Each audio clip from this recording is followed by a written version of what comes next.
All right. Good evening, everyone. Good evening. My name is John Liu. I have the privilege of serving in the New York State Senate and to chair the Senate's Committee on New York City Education. And I'm here joined by Senator Toby Stavisky. We have a lot to talk about today. This forum is the first of many forums that we will hold throughout the city. This first one here in Queens, right at Queensborough Hall. The forums will address the issue of school diversity and the specialized high school admissions process. This has been a very big issue for decades. And in recent years, as the results of the specialized high school exam has become known every year, it always brings out quite a bit of debate. Last year, things came to a head when the de Blasio administration proposed a pretty significant change.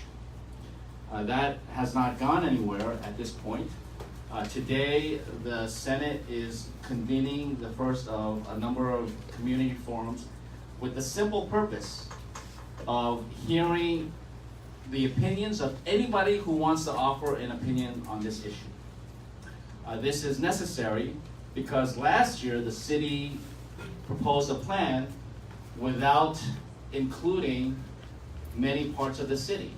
In particular, the Asian community was completely excluded. Not inadvertently, but intentionally and deliberately.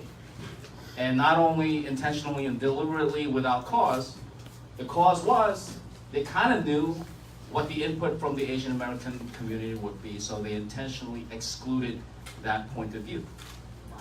In the ensuing year, the many months, it's no surprise that this has become a far more emotional issue than anybody has ever imagined it would become. Emotional for the simple reason that, when you have opinions on something and the government intentionally excludes you, well, you're going to have a reaction, and that's exactly what we have seen. Nonetheless, there is an issue of diversity, or sometimes a lack thereof, in the specialized high schools, and some would say in the school system in general. And it's an issue that we have to face head on. But we're going to face this issue head on, not by throwing out a plan and asking people to comment on it. We want everybody who has an opinion about this to tell us what you think the problem is. Some people think there's a huge problem. Some people think there's not much of a problem at all. Whatever your opinion is on what the problem is, tell us what your opinion is. And if you do think that there's a problem, what do you think the solution should be or could be? This is what hearing the community's input is all about before you put out a plan that specifically excluded a particular community's point of view. And so that's why we're having these community forums. We have set the next one on May 10th in Brooklyn. And I don't remember the other dates, but we will have at least one in every borough and possibly additional forums as they become necessary in different parts of the city. With that, I want to introduce Senator Toby Stavisky, who is actually our host senator, because we're in her district. Oh, okay, almost. Would you like to offer a few opening remarks? Thank you. Yes. That's right. I got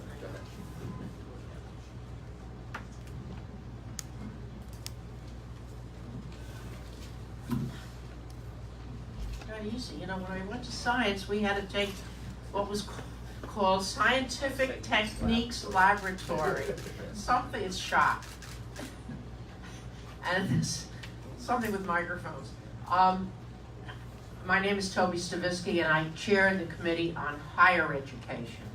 And in fact, Senator Liu was at a hearing in Albany that I conducted yesterday because we all work very closely together. We are united in the idea that we want to hear what people have to say. We don't present a plan and say that's it without hearing input. And that's what happened with the suggestion that we abolish the exam. And in fact, the new Commissioner of Education had just arrived from Texas, I believe, and California. And all of a sudden, he became an instant expert on the needs of New York City schools. Well, I taught at Brooklyn Tech. I was the parent of a graduate of science, and I graduated from science as well. So I understand the school, but we want to hear what you have to say. The other situation that I find unfortunate, in addition to the lack of diversity, because I believe you can have diversity and have the test, and have other ways to improve diversity. But the idea that you would pit one community, one group against another group, to me, is wrong. And I think we have to speak with one voice, and that's the voice that the children and the young people who attend the high schools in New York City should be diverse, and the education should be good. I think Queens is a great place for a new specialized high school. But at the same time, I apologize, since I chair the Committee on Higher Ed, and Queensborough Community College is in my district, and they have an event that started an hour ago. I've got to go there, but I will be here for a few minutes to listen. But again, I thank Senator Lieu for bringing us all together, because we are one, and our mission is to help all of the children of the city of New York. Thank you. Thank you, Senator Stavisky. So everybody is of the same understanding. We announced... I'm leaving my Chief of Staff, Mike Favilla, here, so he will listen and take notes. Yay, Mike. Yay, Mike. Yay, Mike. Just so everybody's of the same understanding, we announced these community forums several weeks ago in the state Senate. And I do also want to thank our majority leader, Senator Andrea Stewart-Cousins, for charging me with this responsibility. And she understands that this is a big issue as well. And also a shout out to our education chair, Shelley Mayer from Yonkers. She also is very cognizant that this is an important issue. The process has been an open announcement so that everybody who was interested would have some kind of opportunity to find out about these community forums. There's been no special outreach to any groups, any community, anyone. It's just been an open announcement. And people have signed up for speaking, and so we have prioritized the people who pre-registered originally and showed up on time. So the people who registered but did not show up on time will be added to the queue as a first come, first served basis. But if you did register on time, you did get priority in the order that you arrived tonight. And so we are going to hear from the first people, beginning with Councilmember Peter Koo, to be followed by David Lee, Larry Carey, and Horace Davis. And I will announce a few names on a rolling basis so you can prepare for your comments. We have a large number of people who want to hear from, so please, be witty. Be witty with your comments. You can be witty because brevity is the soul of wit. And so, brief is good. Get to the point. Tell us what your position is, and if you have any kinds of suggestions or input. And with that, let me call up the Honorable Peter Koo, Council Member for District 20.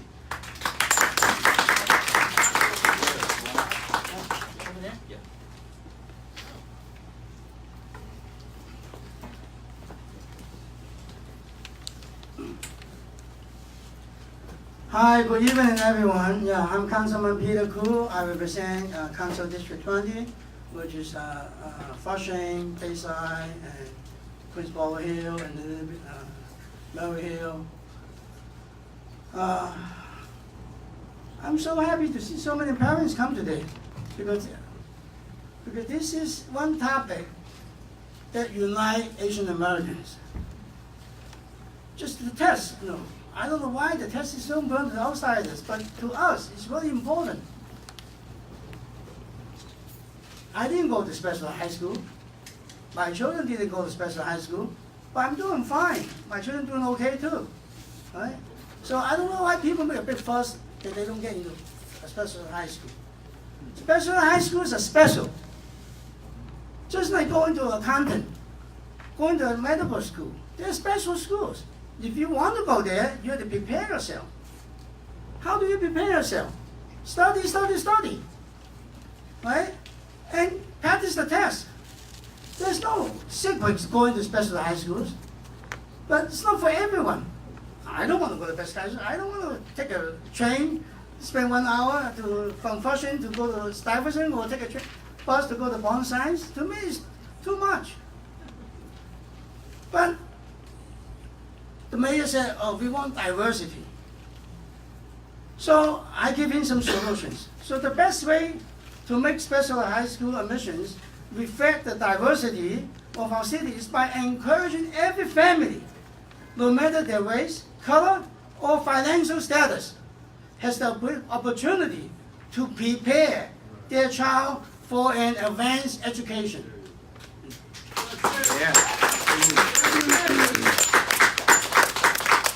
Special high school are advanced education. They're almost like college level education. The easiest way to do that would be to create more GNT programs. So every district has access to GNT schools. My school, no, not my school, my district has 5 GNT programs. Queens has a total of 25. But look at Bronx. The entire borough of Bronx only has 7 in the whole borough. 2 in the whole borough, right? 2 school districts in Bronx don't even have any GNT programs. Now Brooklyn, District 20, one of the districts that sends the most students to specialized high schools. They have 8 GNT programs in one district. That one school district has more GNT programs than all of the Bronx. But the mayor and the chancellor blame the test for failing our students.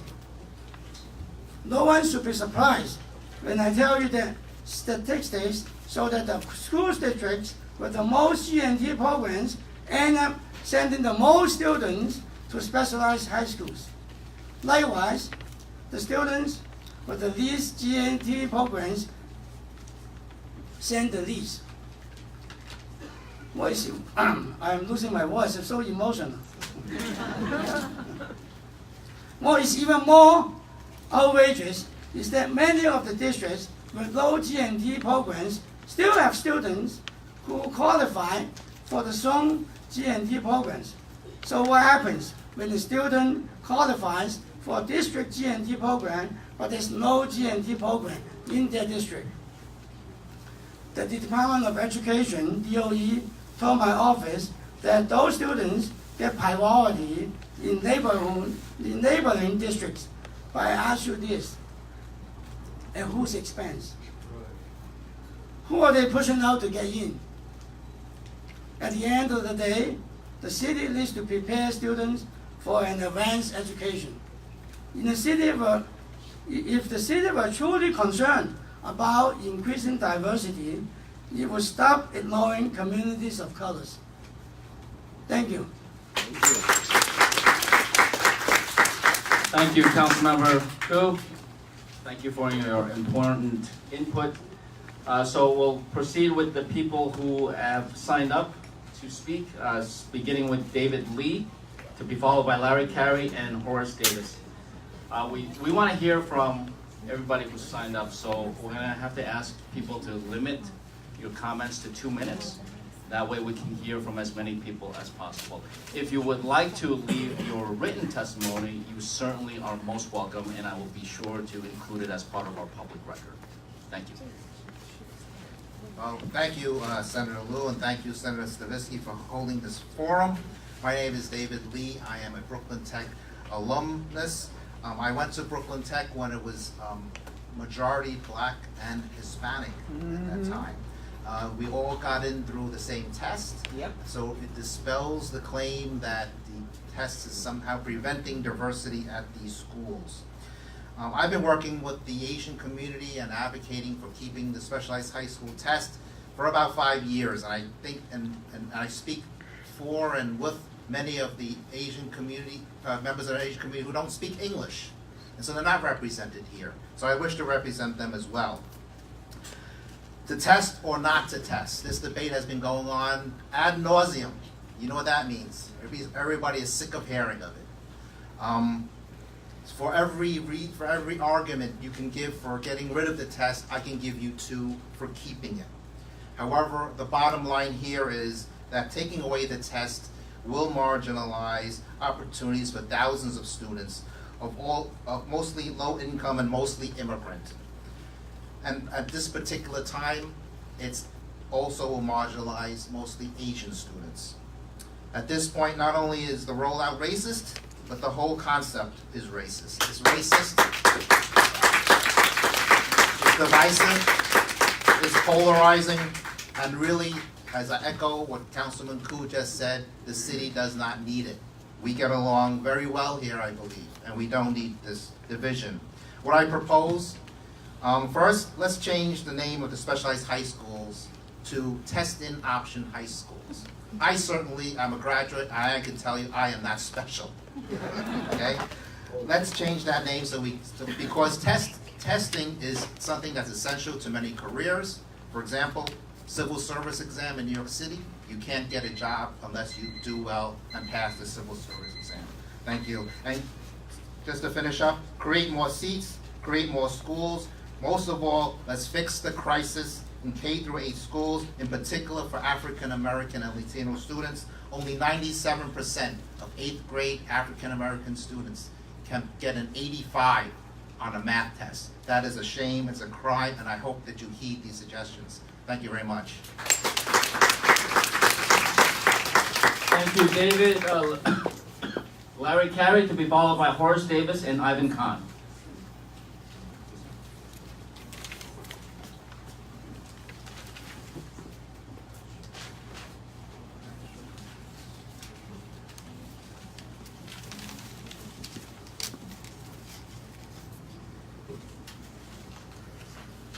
Thank you, Senators. I appreciate the opportunity to address you.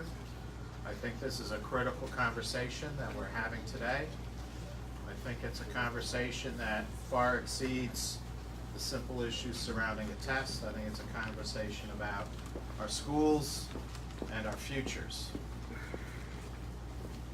The test, as far as I can tell, as a graduate of Brooklyn Tech, has been around at Brooklyn Tech for nearly its entire history, which is approaching 100 years. It has gone through a series of iterations in the teens and the 20s, in the 30s, with the help of some professors from Columbia. The test was revised along with the test that was used by Stuyvesant. When I went, which was in 1965, I took the test. You sat for the particular school you wanted to attend. You didn't take one test for all the schools. That changed in 1971 with Heck Calandra, so that kids sit today and they get to pick which of now 8 specialized high schools they wish to attend. The paper that I have handed up is a statement from the Coalition of Specialized High School Alumni Organizations.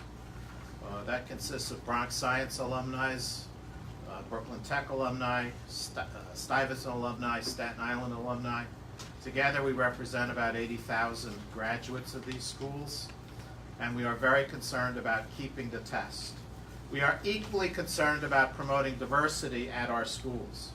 Historically, our schools, and I can speak mostly about Brooklyn Tech because that's what I lived, these were schools for the children of immigrants, regardless of what decade or what era you're talking about. Post-World War II, the schools were heavily Jewish, they were heavily European, they were very often the children of Holocaust survivors and others. That changed in the 70s and the 80s, where we had at Brooklyn Tech at one point 2,800 black students, not black and Latin, but just black students. Today we're mostly Asian.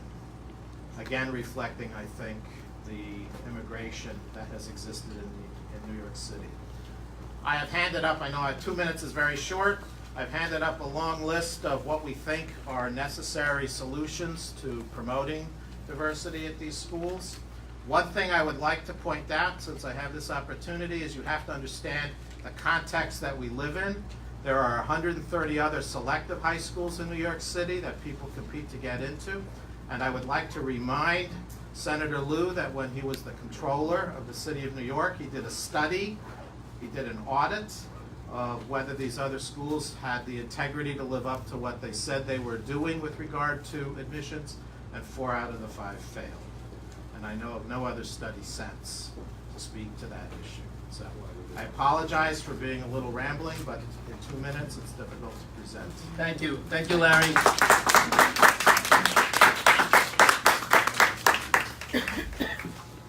Next, we'll hear from Horace Davis, to be followed by Ivan Khan and Taseen Chowdhury.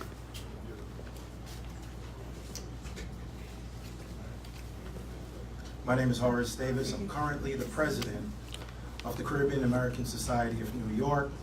I'm a proud graduate of Brooklyn Technical High School, and more importantly, a proud parent of a student currently attending Brooklyn Tech. In the 70s, 80s, and 90s, blacks and Hispanics accounted for more than 50% of the students at Brooklyn Technical High School. Today's admission criteria, the specialized high school test, is the identical process that was used then, suggesting that today's lack of diversity is not a consequence of the test. Let's get to the root cause. Let's get to the root cause of the problem. Across the boroughs, communities of color have been systematically stripped of much-needed resources, educational resources, including special progress and gifted and talented programs, the very programs that successfully prepared students like me for Brooklyn Tech. Underrepresentation of blacks and Hispanics at the specialized high schools is a symptom of a much larger problem. We do not and should not eliminate the test. Amen. What we desperately need is to restore the gifted and talented programs, especially in the early years. If you take a look at Queens, we have one specialized high school every year, 125 students. Queens is the second largest borough in New York City with 2.3 million residents. That's one seat for every 18,000 residents. We can do better than that. We started with 3 specialized high schools, Brooklyn Tech, Bronx High School of Science, and Stuyvesant. Today, we have 8. We've added 5 additional specialized high schools, and today those 5 specialized high schools outrank the original 3 specialized high schools. That speaks volumes to the fact that creating more seats and more opportunities does wonders for this issue. We have to make sure that as we solve the problem and as we prepare more students for this life-changing opportunity, we have seats for them to land. I will say, and I will end with this, just imagine what we could do with more programs and more seats in communities that serve the Black and Hispanic community. Thank you. Thank you, Mr. Davis. Thank you. Next, we'll hear from Ivan Khan, to be followed by Taseen Chowdhury and Charles. Thank you, and Charles Verbruska. I also want to ask people to hold the applause because you're taking time away from the speaker, and we will. I'm certainly hoping and expecting that we will have a diversity of opinions. So if there's somebody who has an opinion that may be in the minority, at least at this venue, I certainly would not expect anybody to do anything opposite of hand clapping. So the feedback is not actually helping the process. Thank you. Good evening, everyone. My name is Dr. Ivan Khan, and I've attended New York City public schools my entire life. I'm a graduate of Bronx Science and a proud New Yorker. Currently, I serve as the CEO of Constatorial, a supplemental education company with 11 locations, which very recently helped nearly 40 Black and Hispanic students receive offers last year alone. I'm here today to share some of our best practices with you that we've seen for the past 25 years with minority children from low-income neighborhoods that include the Bronx, North Brooklyn, Senator Parker, Southeast Queens, for all of our friends here. This includes at least 3 of the 7 black children that received offers of Stuyvesant High School this year, plus 4 additional Hispanic students that received offers of Stuyvesant High School this year. The sky's the limit for these children, and they can do what they want, be what they want.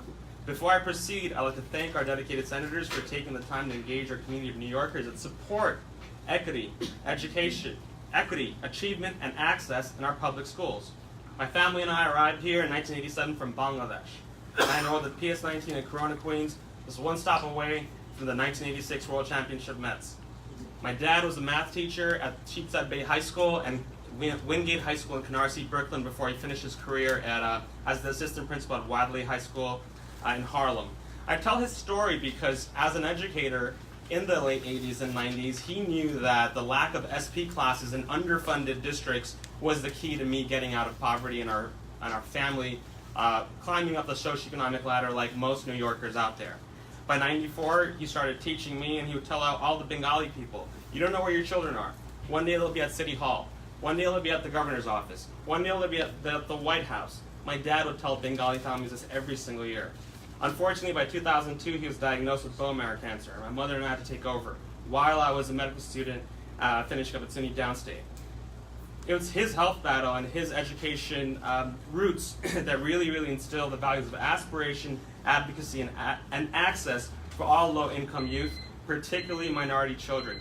Since '94, our company has not only provided countless scholarships every year, we've had official partnerships with Brooklyn Tech and our partnerships in Harlem with our that serve kids from Washington Heights and Inwood.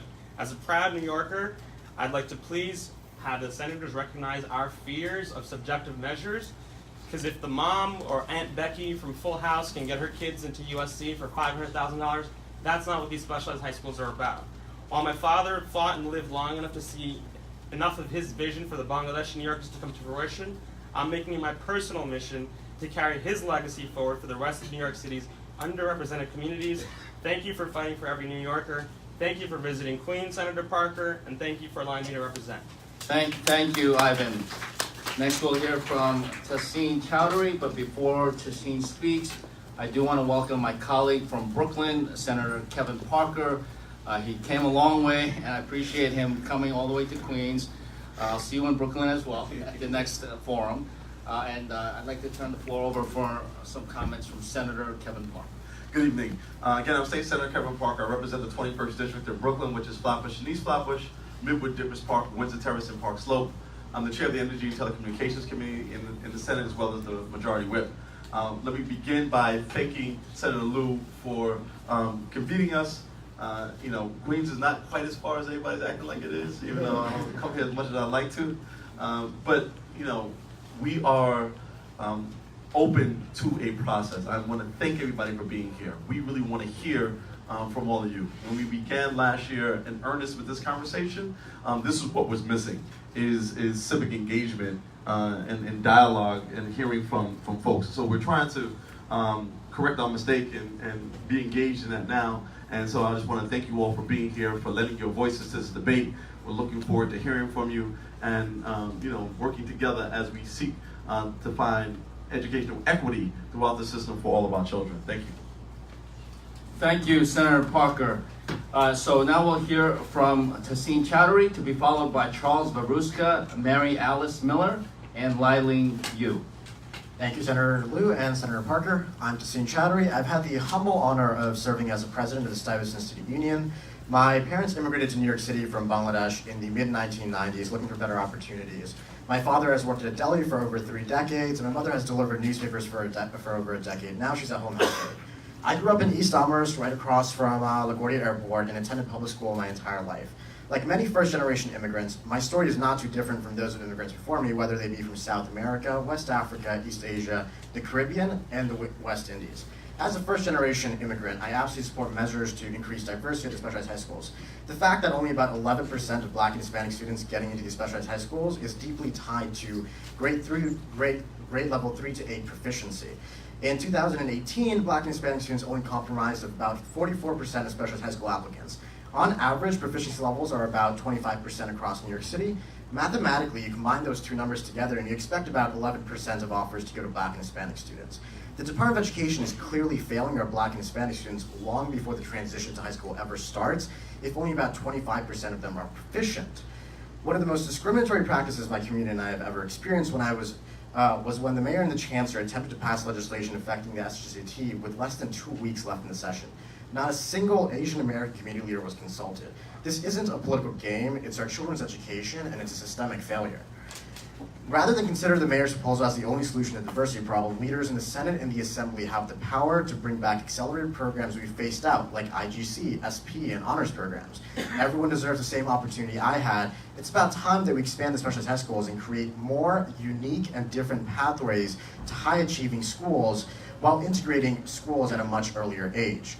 I just want to quickly thank you for holding this hearing and allowing me to speak on behalf of Bangladeshi New Yorkers. Sassine Chowdhury, thank you.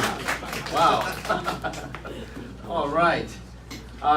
Charles Varuska, to be followed by Mary Alice Miller, Lai Ling Yu, and Yan Yu. I want to thank the committee for giving me this opportunity to speak. I love this city, and I'm proud that I live in a city that has these great high schools that give an opportunity for all children to attend some of the best schools in the country. And that's why on Tuesday, I was very upset to hear Chancellor Carranza call me a racist. He said that everybody that supports these great schools, that believes in giving opportunity to all children of the city, that know if they work hard and use their God-given ability, they have a chance. He called them racist, all of us. And we've seen this since Chancellor Carranza has gotten to the city. As soon as he got here, he tweeted, "Angry white parents." Then he said, "Asians own the admission system." Last week, Chairman Liu said that his plan was racist. We've never had this before. When I grew up, I went to a paired school, part of the Princeton program for integration. I don't remember this division between communities back then. I certainly don't remember the chancellor instigating it. I love this city. I don't want to see one community pitted against another community. And that's why, if the Senate repeals Het Calandra, I'm afraid that Chancellor Carranza's legacy is going to be permanent racial division between our communities, and we can't have that in this city. There's so many things we can do to improve education. We don't need to do this political scheme and keep racial division going. Please, I urge you to not repeal Het Calandra. Thank you. Thank you. Thank you, Mr. Varuska, with the fancy footwork. Mary Alice Miller, to be followed by Lai Ling Yu, Yan Yu, and Linda Lamb. Good evening, everybody. My name is Mary Alice Miller. I'm a descendant of chattel slaves, and we fought for inclusion for hundreds of years. So much so that when the Civil Rights Amendment was passed in 1965, the year after the Immigration Act was passed, so that people who were excluded from coming to this country were able to come to this country. In the 70s, I took the test for Stuyvesant and got in. I got the highest score in my class. Woo! Wait a minute, I don't need the applause.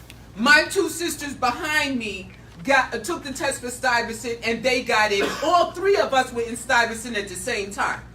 And my family was living in Brownsville at the time. It's very offensive to hear all the racial coding that African Americans are not good enough. If more of us are accepted into the schools, the specialized schools, then it's going to bring down the standards. Well, guess what?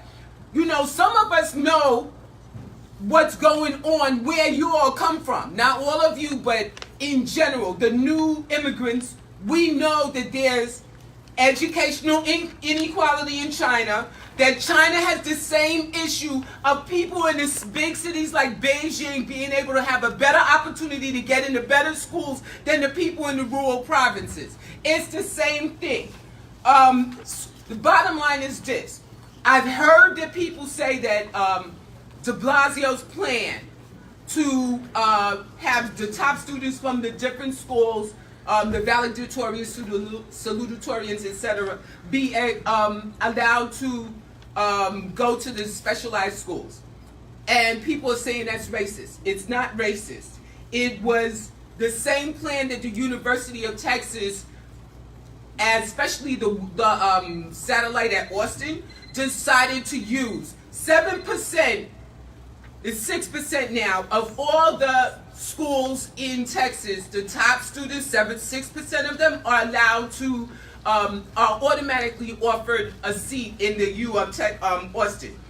That principle stood when Abigail Fisher sued the U of Texas in order to get in, because she wasn't in the 6% top, but she wanted to get in because whatever.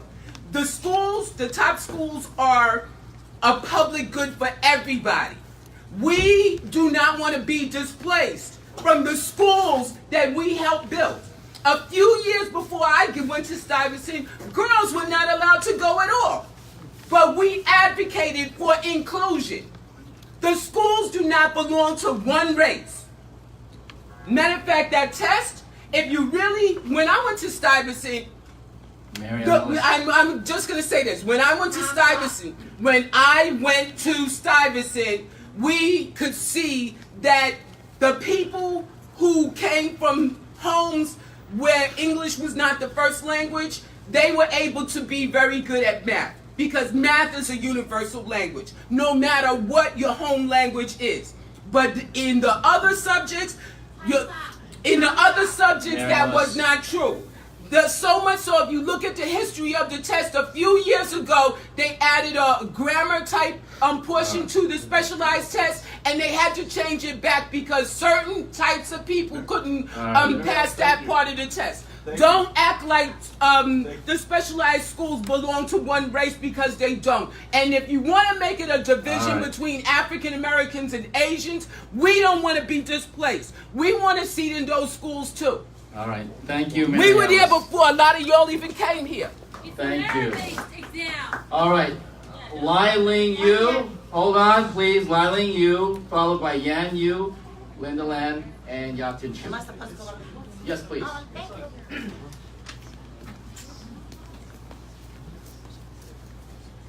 Hi, I'm a parent of specialized high school graduate. My husband, brother, my sister brother all got offered to specialized high schools except me.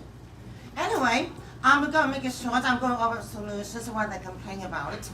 I think we just need to put more gifted and talented programs, honor program and tracking systems back into the communities, especially those marginalized communities. Ever since the tracking system is abolished or diminished, the problems became more prominent about lower enrollment of Black and Hispanic at these specialized high schools.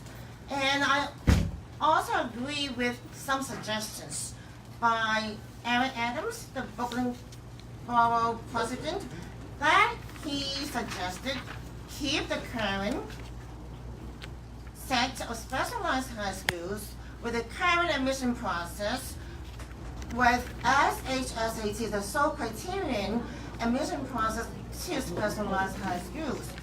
Plus, building a separate set of new specialized high schools, implementing de Blasio's policy, and make a comparison between those two sets of specialized high schools after 5 years to see which policy is better, without jeopardizing the current admission process to the present specialized high schools. And also, the specialized high school in Queens is insufficient. Only one specialized high school that has, 100 seats, 150 seats every single year, which is not big enough to accommodate so many qualified students. And thumbs up. Perfect time, Thank yes. you very much. Thank you very much, Liling Yu. Next we'll hear from Yan Yu, to be followed by Linda Lam, Yatin Chu, and Wai Chin. Good evening. I'm a mother of 6th graders in New York City. The mayor thinks that wants to eliminate the test because he believes that this very one test has kept our New York City high schools segregated. So yes, the test may separate the high achievers from the low achievers, from the high performers from the low performers. But we all know that the test is color-blinded, and all our 8th graders have their own fair chance of taking the test. And we also know that the Black and Hispanic students have multiple ways of getting into good private high schools, charter schools, numerous private and public funding organizations such as Prep and many others have provided substantial amount of support and opportunities to Black and Hispanic students. And to our 18.5% of Asian students who live under poverty, they're not even aware of such opportunities, and there's no door open to this group of students. So if there's any segregation, it's the segregation against the 18.5% of Asian students who live under poverty line.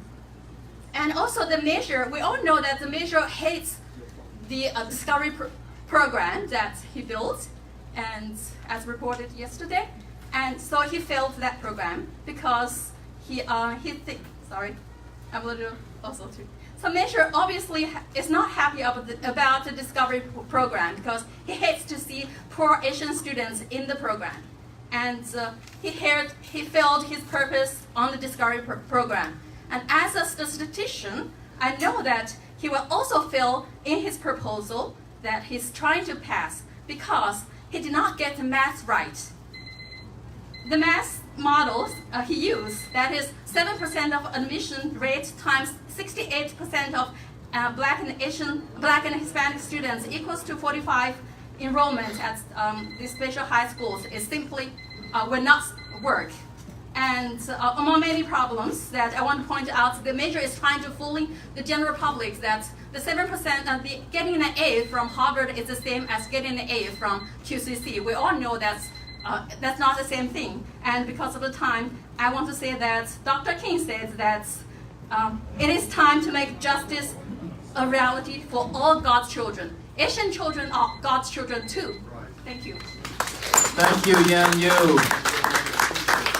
Next, we'll be hearing from Linda Lam, but before she speaks, let me take this opportunity to introduce and welcome New York State Assembly Member Alicia Heineman from Queens. Hi. Thank you so much. Good evening, everyone. My name is Assemblymember Alicia Hyman. I represent areas of Jamaica, Hollis, Springfield Gardens, Adelaide Park, St. Albans, and Rosedale and Lawton. And I do sit on the Education Committee.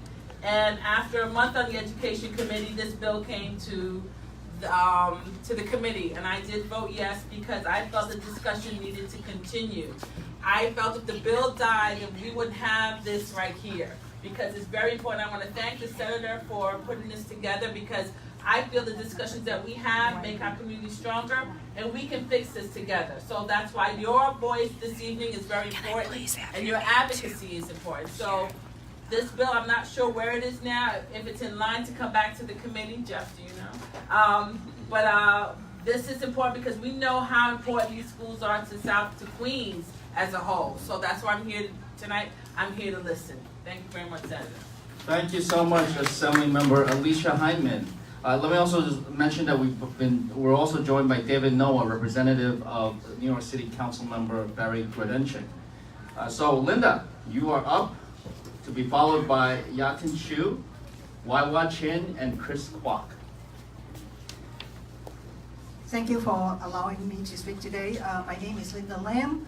I'm a resident of Amherst, Queens. I work with parents of new immigrants, and I'm also a former co-president of Stuyvesant High School Parent Association. As you can see, that the mayor and the chancellor education policy on SHSAT and discovery program cause racial division, pitting minority group against one another, the excluding of Asian in the entire process, using special criteria to exclude students of Asian descent in getting into the Discovery program is discriminatory. And on Tuesday's post, reported the Chancellor Carenza calling everybody who support the SHSAT test is racist. I say Carenza's policy is racist. He himself is racist. Wow. Many Asian parents feel the city and the environment is very hostile to their family. They feel that they are totally disenfranchised, being discriminated against, and they feel that this is like living the Chinese Exclusion Act of 1882 again. Many are ready to throw up their hands to leave the city. Many of us are immigrants. We work very, very hard to build a home in New York City. We do not want to leave. We believe that the Asian kids, the Asian family, should have equal opportunity just like any other groups. And like many speakers before me, they suggest many solutions to fix the problems. SHSAT test is not the problem. The foundation, the PK to 8th grade, to grade 8, the system is the problem. So I urge the bill from the Senate to eliminate the SHSAT be withdrawn. Thank you very much. Thank you, Linda Yatin Chu, to be followed by Waiwa Chin, Chris Kwok, and Megan Ra.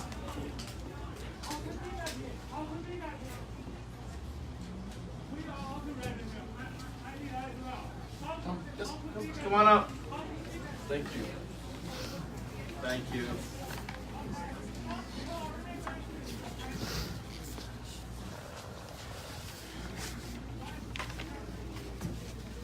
Good evening, Senator Liu, Assemblywoman, Senator Parker. My name is Yatin Chu. I am the mother to 2 public school kids with one currently in a District 1 elementary school on the Lower East Side. I went to public schools in the city, and I am a graduate of the Bronx High School of Science. Why is de Blasio's proposal just wrong for New York families? Out of every 100 Black and Latino kids in the city, his plan neglects 97 of them. In the past 6 years, our schools have deteriorated such that only 1 in 4 Black and Latino student is proficient in grade level math. Under the guise of diversity, he is trying to cover up his failure in K-8 by getting rid of SHSAT. His plan should be called Leave Almost Every Child Behind. We absolutely need to diversify our schools, but we also need to uphold the academic excellence in our schools. While barely making a dent towards helping these groups, he is discriminating against Asians and has made the city the most divisive it has been in the past 30 years. This is what I propose. 1, we should add more G&T elementary schools throughout the city so that more students of all races can benefit from the accelerated and enriched education early, when it matters most. Putting a mere 2,000 out of 77,000 kids in 8th grade into specialized high schools is too little, too late. 2, I have not heard anyone say that auditions are wrong for performing arts programs. The SHSAT is equivalent for STEM. Its purpose is to identify talent in science and math, and not to assess pure proficiency. With that said, we can consider adding other criteria for admission. We can diminish the high stakes of using just one test. The recent college admission scandal has laid bare how grades and extracurriculars can be tainted with subjectivity and fraud. Since our DOE already assesses our students every year for math and ELA proficiency, one option would be to include those scores from middle school. All right, Yatin. Let me wrap up. We need more great STEM schools so that we're not forced to divvy up the 5,000 seats among 80,000 8th graders, pitting one group against the other, debating which group is more deserving, which is less represented, on the basis of skin color, home language, income, and where we live. Let's build 5 new ones. We need a specialized high school in Queens desperately. For decades, including me, our students are spending 3 hours every day commuting. That's 1,500 hours over the course of their high school years. Better time, better use for studying, for playing, or just sleeping in. Please consider my proposal. Better education early, 100% participation by all students. Keep SHSAT, pilot some new admission criteria in some select schools, and build more seats for our high school students. Thank you very much. Thank you, Yatin. All right, thank you. Okay, these are petitions from my daughter's school. Okay. We got 120 families to sign them. I just All right. want to Thank you. Thank you very much. Waiwan Chin, to be followed by Chris Kwok, Megan Ra, and Michelle Zhang. Thank you very much. Senator, I first want to say thank you for calling out the mayor's plan as racist.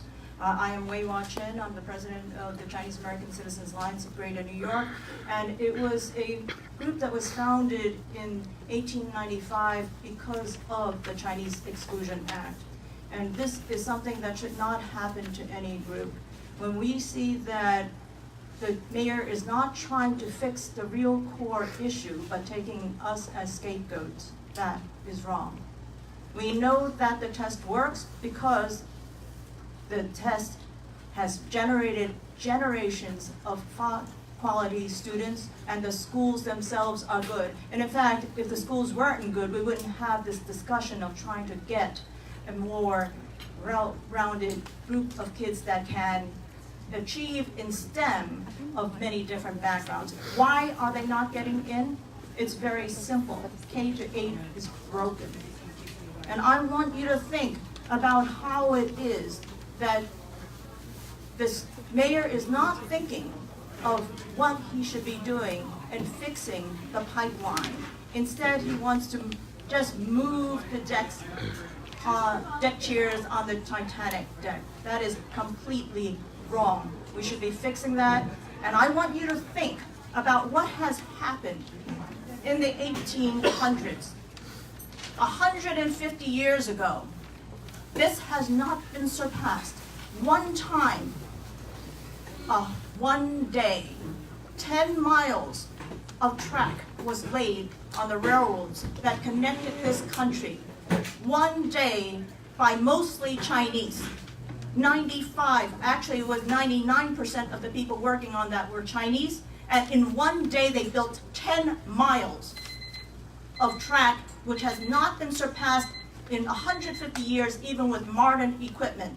And after that was done, what happened is that they put in the Chinese Exclusion Act.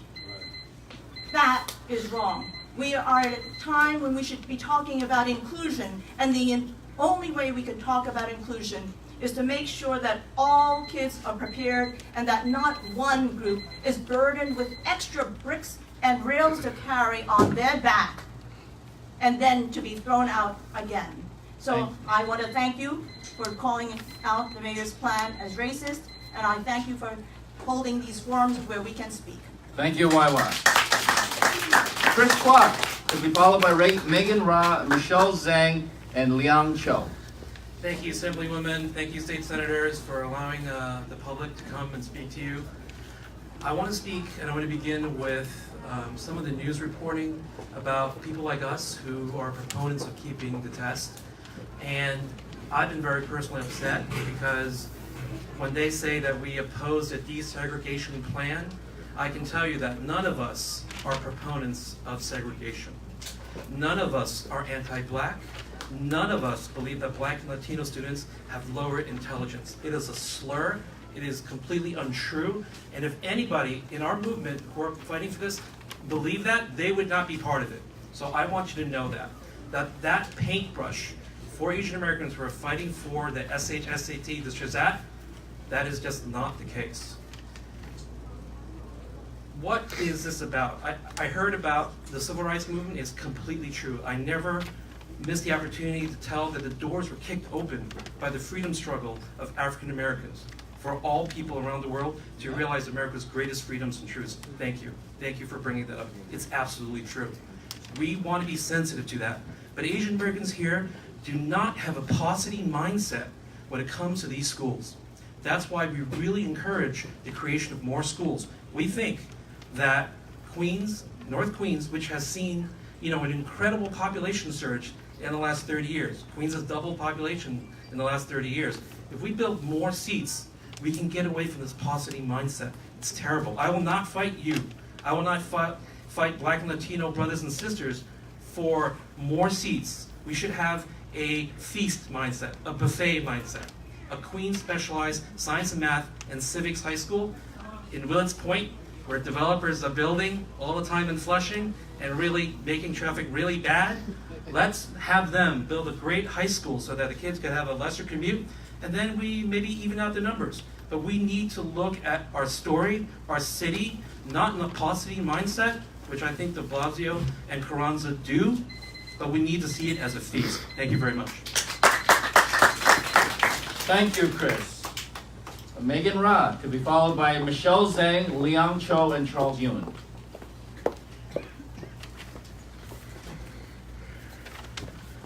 Good evening.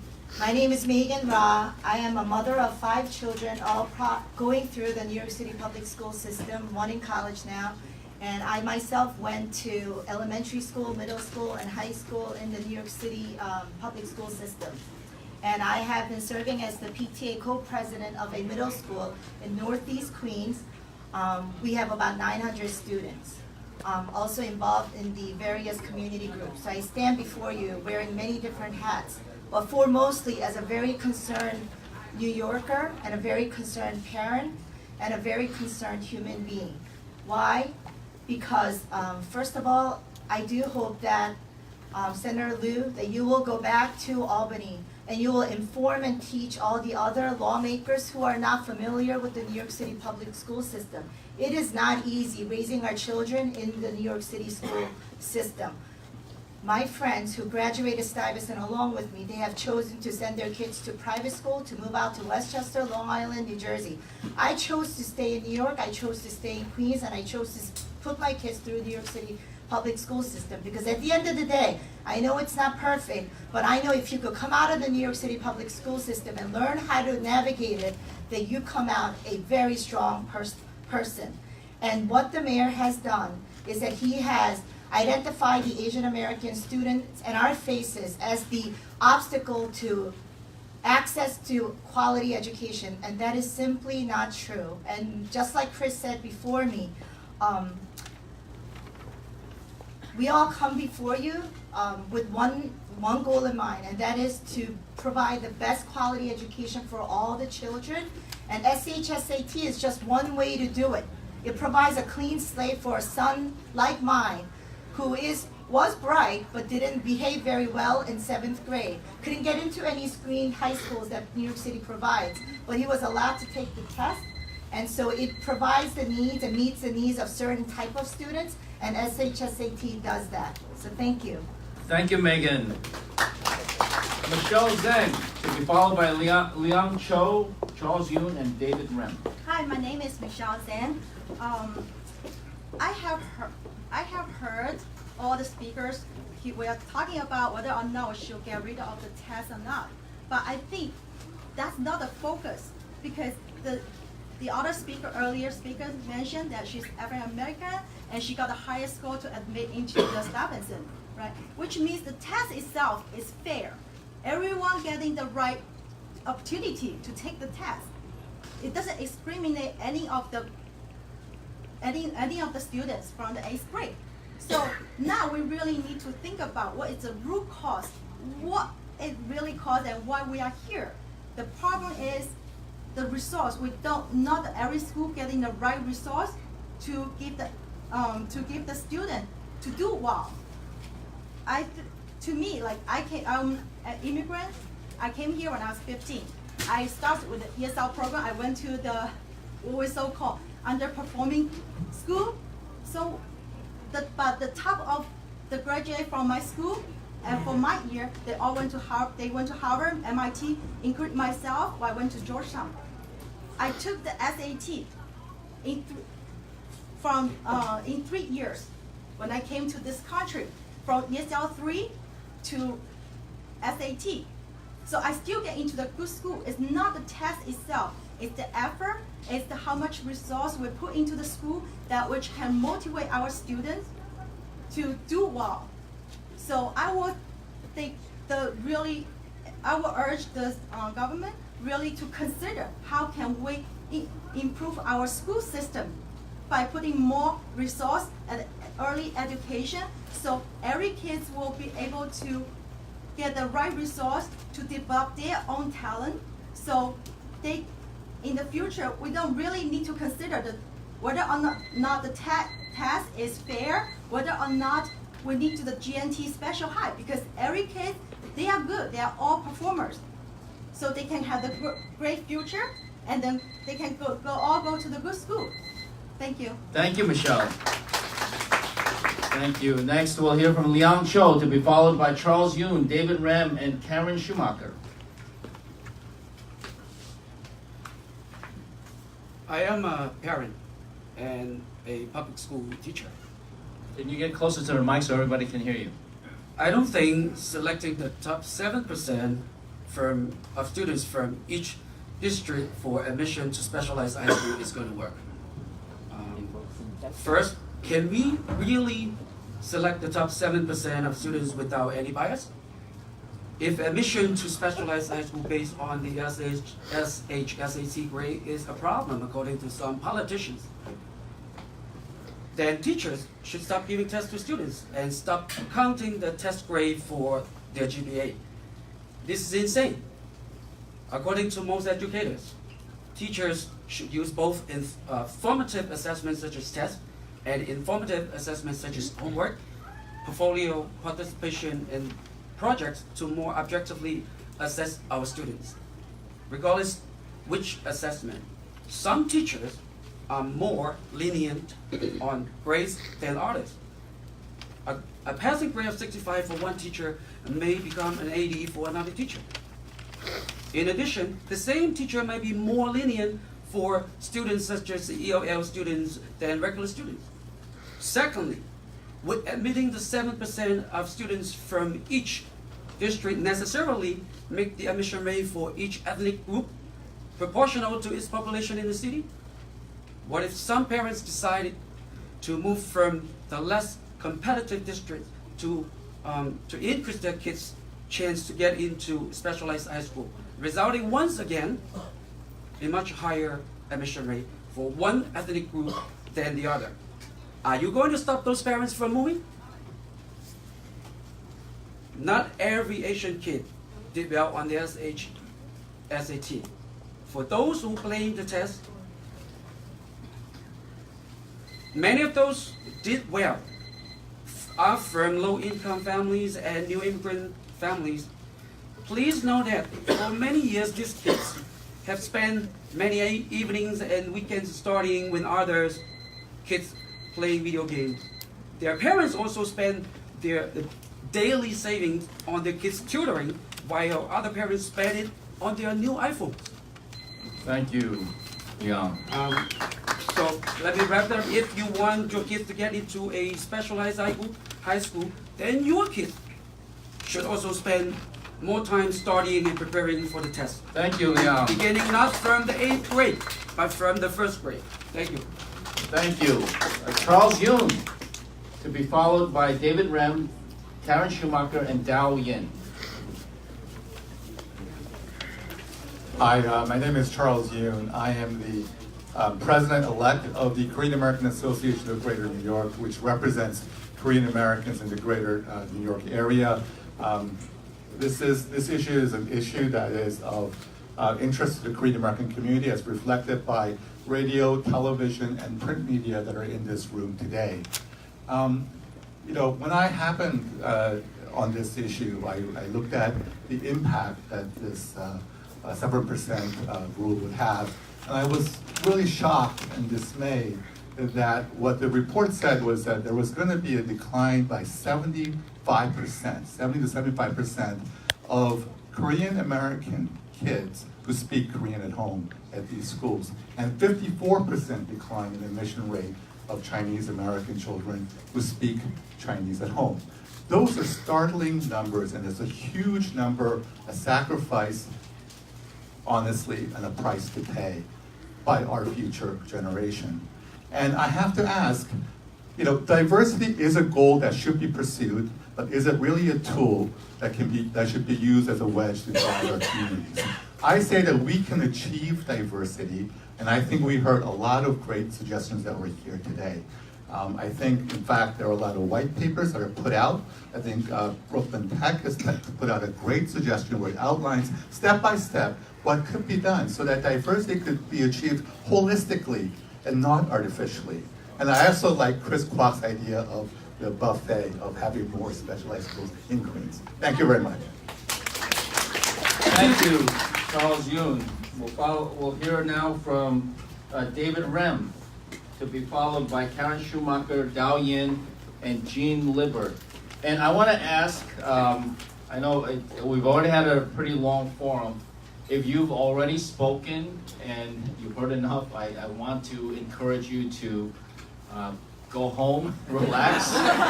And we have a long line of people outside trying to get in, but because of fire code reasons, etc., they're not being able to come in. So this whole proceeding, all the speakers have been recorded, and they will be put online, and you can watch the rest of the speakers. Okay, so if you had enough, don't feel bad about getting up, going home, and relaxing. Make some dinner for your kids, or whatever you need to do.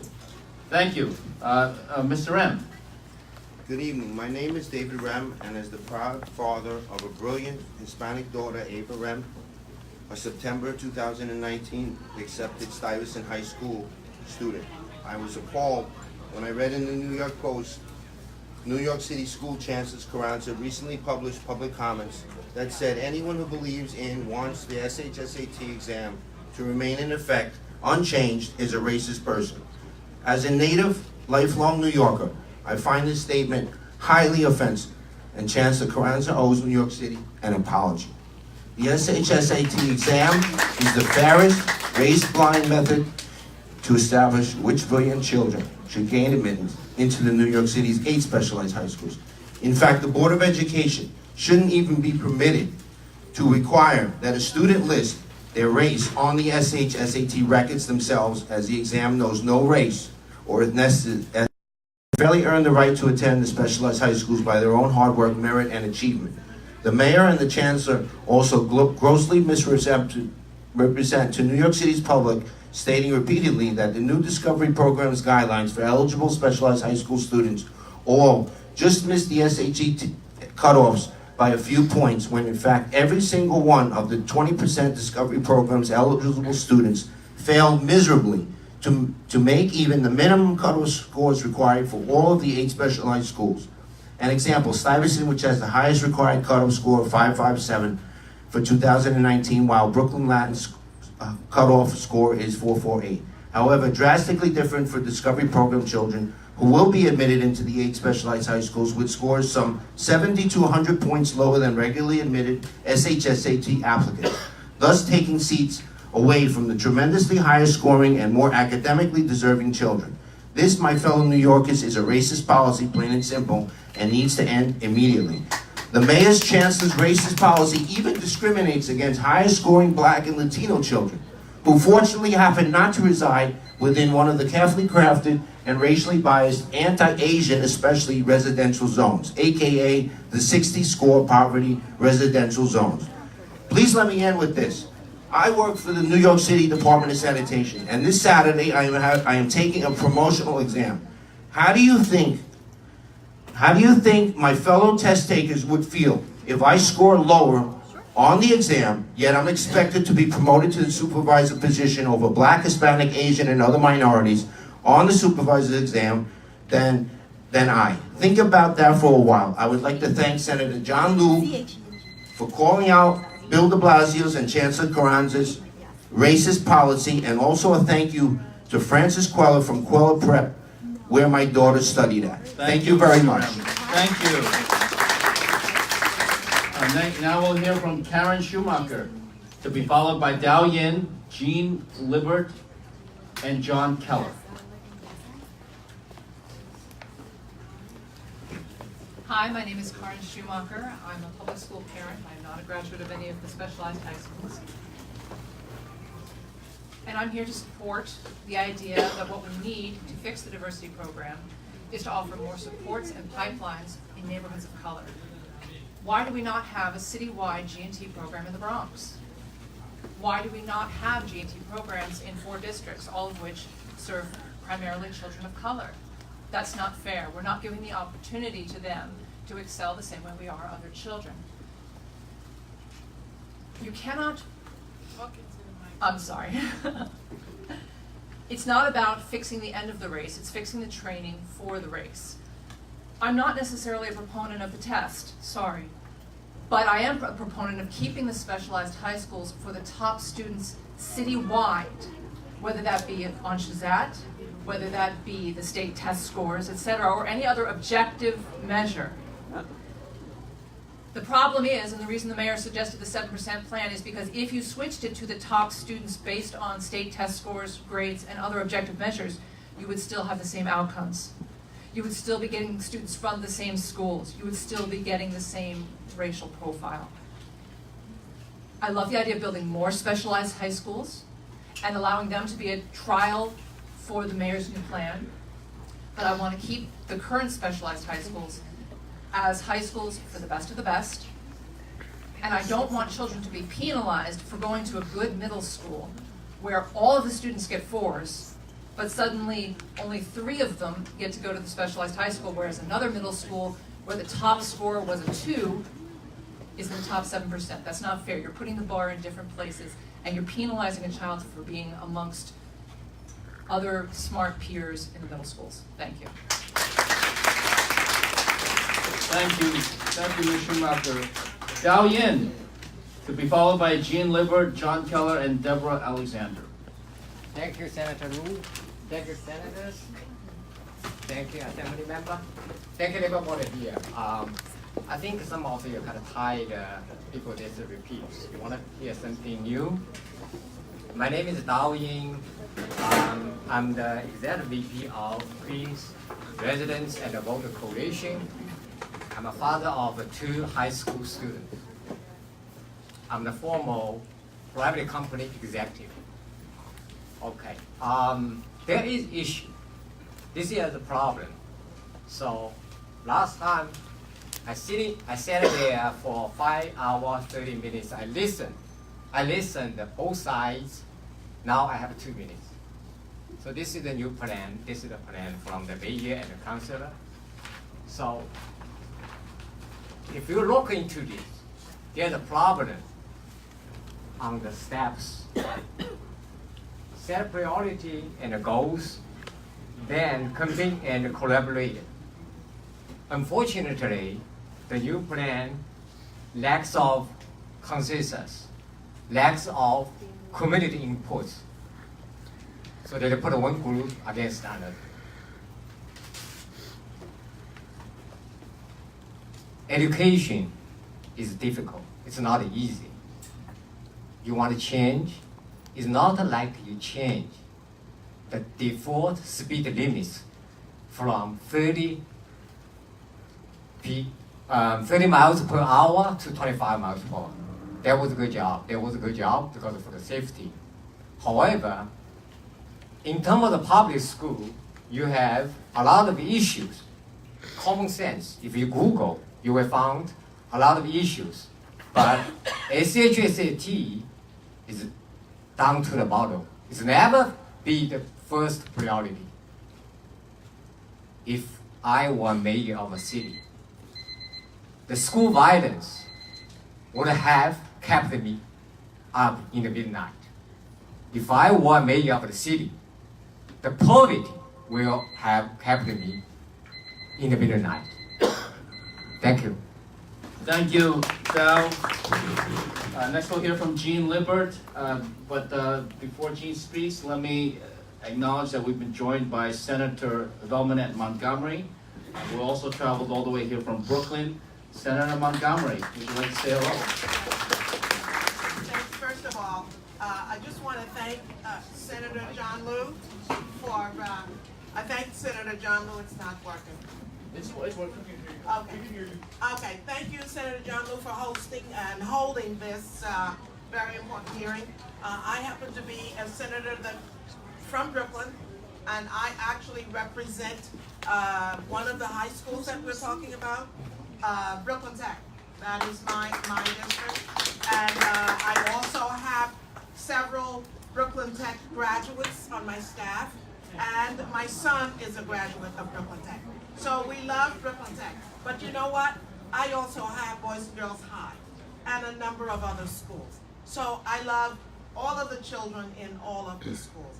So I want to tell you it's very important for me to be able to hear what you have to say, even though you're only in the Queensboro.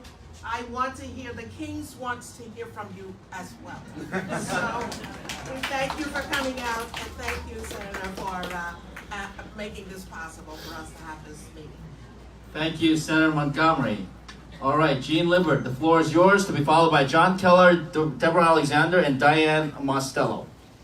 Thank you very much. I'm a mom of a 6th grader, and he recently took the Hunter exam with another friend. And afterwards, we went out for lunch. And the two of them sat and had a discussion. They're both half. Their one son is half Asian, and the other person's half Asian, half Latino. And they sat talking about what boxes they ticked for the diversity. And what is better? Is it better for me to have hit white versus Asian? Or is it better for me to have hit Hispanic versus Asian? These are the choices you're making our 6th graders make, deciding on what advantageous ethnicity that they have, if they're mixed. I mean, what percentage Hispanic, Asian, what percentage, what point do you break this down? He's also a G&T student, and many of the G&T students that are in this city, they're bright, they're motivated, they have different personalities, they're very competitive. And also, the city has determined that there's a need, a definite need, for advanced education for these students, and that there's a need that continues through middle school, and that need has to progress to high school. SHSAT, the specialized high schools, have been a course for continuation from the middle schools to high school. But if you take only the 7% of these high-performing G&T middle schools, what are you left with? You're left with a school full of incredibly bright students who have, of course, other schools to go to, but the boxes will change, and those changes are also changing. At the International Baccalaureate School in District 30, the admissions criteria changed this year. All of a sudden, only 25% of those who scored 4 were allowed to apply. All of a sudden, parents are like, my child wanted to go there, but we didn't have a chance to because they scored 4, but not the high 4.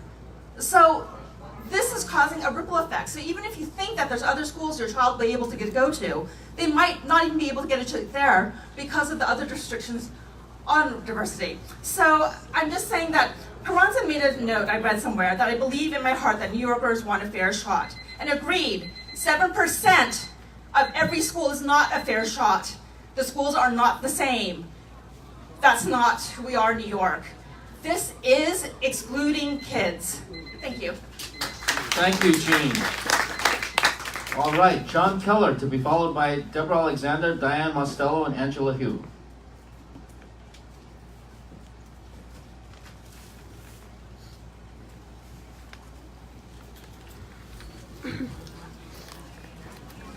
Thank you. Good evening. My name is John Keller. I'm a member of the Community Education Council for District 2, elected and re-elected to that council 3 times across New York City's largest school district. In addition, I serve as an appointed member of Manhattan's Community Board 6. I'm also Vice President of the Parents Association of Stuyvesant High School and a member of the school leadership team of Bronx High School of Science. However, I'm not here tonight to speak on behalf of any of those organizations, but just as the dad of 2 kids in New York City public schools. I want to make 3 points. New York City's public school system is characterized by systemic de facto segregation that is deeply entwined with multiple systematic barriers to equitable education. These barriers begin to derail educational opportunities for Black and Latino children from their earliest years. And yes, it is a disgrace that so few Black and Latino children were admitted under the SHSAT to our specialized high school classes of 2023. But the test is not the problem. So my first point is that the bill before this committee fails to do anything about the pipeline that prepares elementary and middle school children for high schools. Instead, in the words of Parenting While Black, an independent community of parents based in central Brooklyn, the policy reflected in this bill, quote, is focused on the wrong end of the problem and, quote, unnecessarily stokes animosities between communities of color, and I am a proud co-signer of that letter. We are formally tonight talking about the admission processes for 3 high schools, but only 5% of New York City high schools, 26 out of 489, offer at least 4 of the following classes: AP Biology, AP Chemistry, AP Calculus, AP Physics, and AP Calculus A, B, and BC. I couldn't pass any of them. So my second point is, why not turn the discussion towards building more specialized high schools? Brooklyn Borough President Eric Adams and others have made suggestions along these lines, so much so that I've started referring in public to these new schools as the Eric Adams schools. Finally, it's now 10 months since the bill before this committee was sent to the Education Committee and the Assembly. From the beginning, the plan reflected in this bill was rolled out without adequate or any contribution with families, teachers, administrators, students, and even lawmakers. So now, 10 months later, here we are. There are roughly 10 weeks until the end of this session. While it's a noble ambition to consult with our communities on so important a matter, I can't help but think that we are beginning tonight a process that should have been started 10 months ago. Thank you. Thank you very much, Mr. Keller. Deborah Alexander, to be followed by Diane Mostello, Angela Hugh, and Victor Kwok.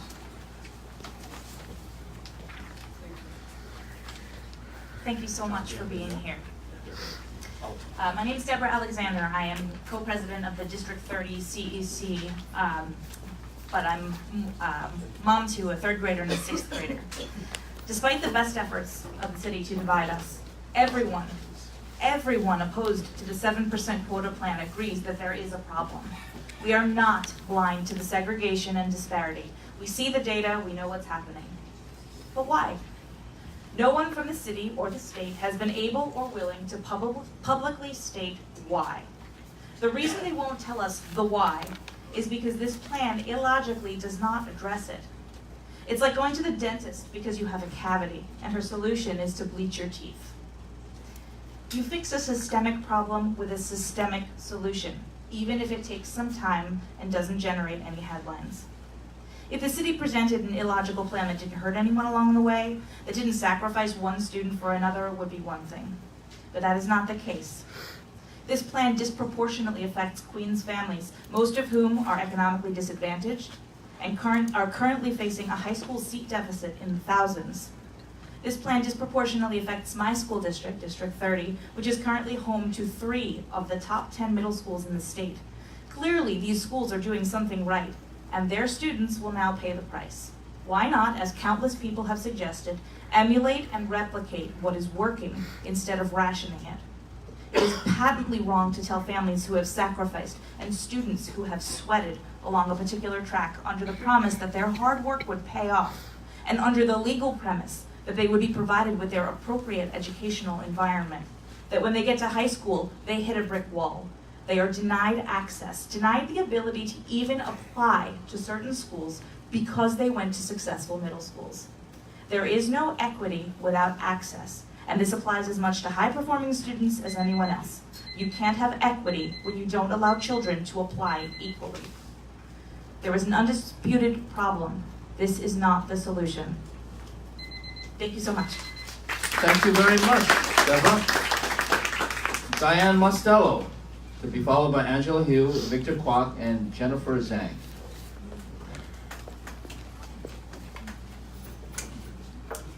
Good evening. Thank you, Senators, for hosting this forum.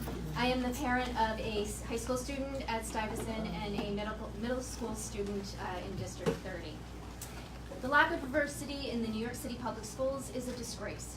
For years, the Department of Education has failed to provide an education that challenges all students in all communities. And in recent years, it culminates in the embarrassing admissions diversity statistics at the high-profile specialized high schools. However, the 7% plan is not the answer. Unlike programs such as DREAM and the Discovery Program, the 7% plan does not include any enrichment for students who may not be prepared for the academic rigors of a specialized high school. And where are these students going to find support? The DOE has not provided any additional resources to help these students who may need special assistance to acclimate to the specialized high school environment. The 7% plan also does not address educational disparities across schools and is particularly biased against students in screened middle schools and honors programs. Students in screened schools have already been through an admissions process which selects top performing students based on test scores and grades, and now 93% of them will no longer be eligible for the specialized high schools. So is it the DOE's intention to incentivize high-performing students to move to a less challenging school in order to be in the top 7%, and how will this affect diversity? So instead of blocking 93% of the city students from applying to certain high schools, I would like to urge the DOE to expand programs and give all students the opportunity to compete for seats at selective schools. They can expand or create honors programs in every school throughout the city, use state test scores to identify top performers in low-performing schools, and give these students access to a challenging curriculum, expand the specialized high school program. It's working, and it's obviously in high demand. 3 of the 8 specialized high schools only have 100 seats. And the last time a new specialized high school was opened was in 2006, the Brooklyn Latin School. So it's time to expand. And to conclude, I strongly agree there are students from every community who have the potential to succeed at a specialized high school. However, they need to be provided with the skills to do so prior to the admission process. Thank you. Thank you very much. Our next speaker, Angela Hu.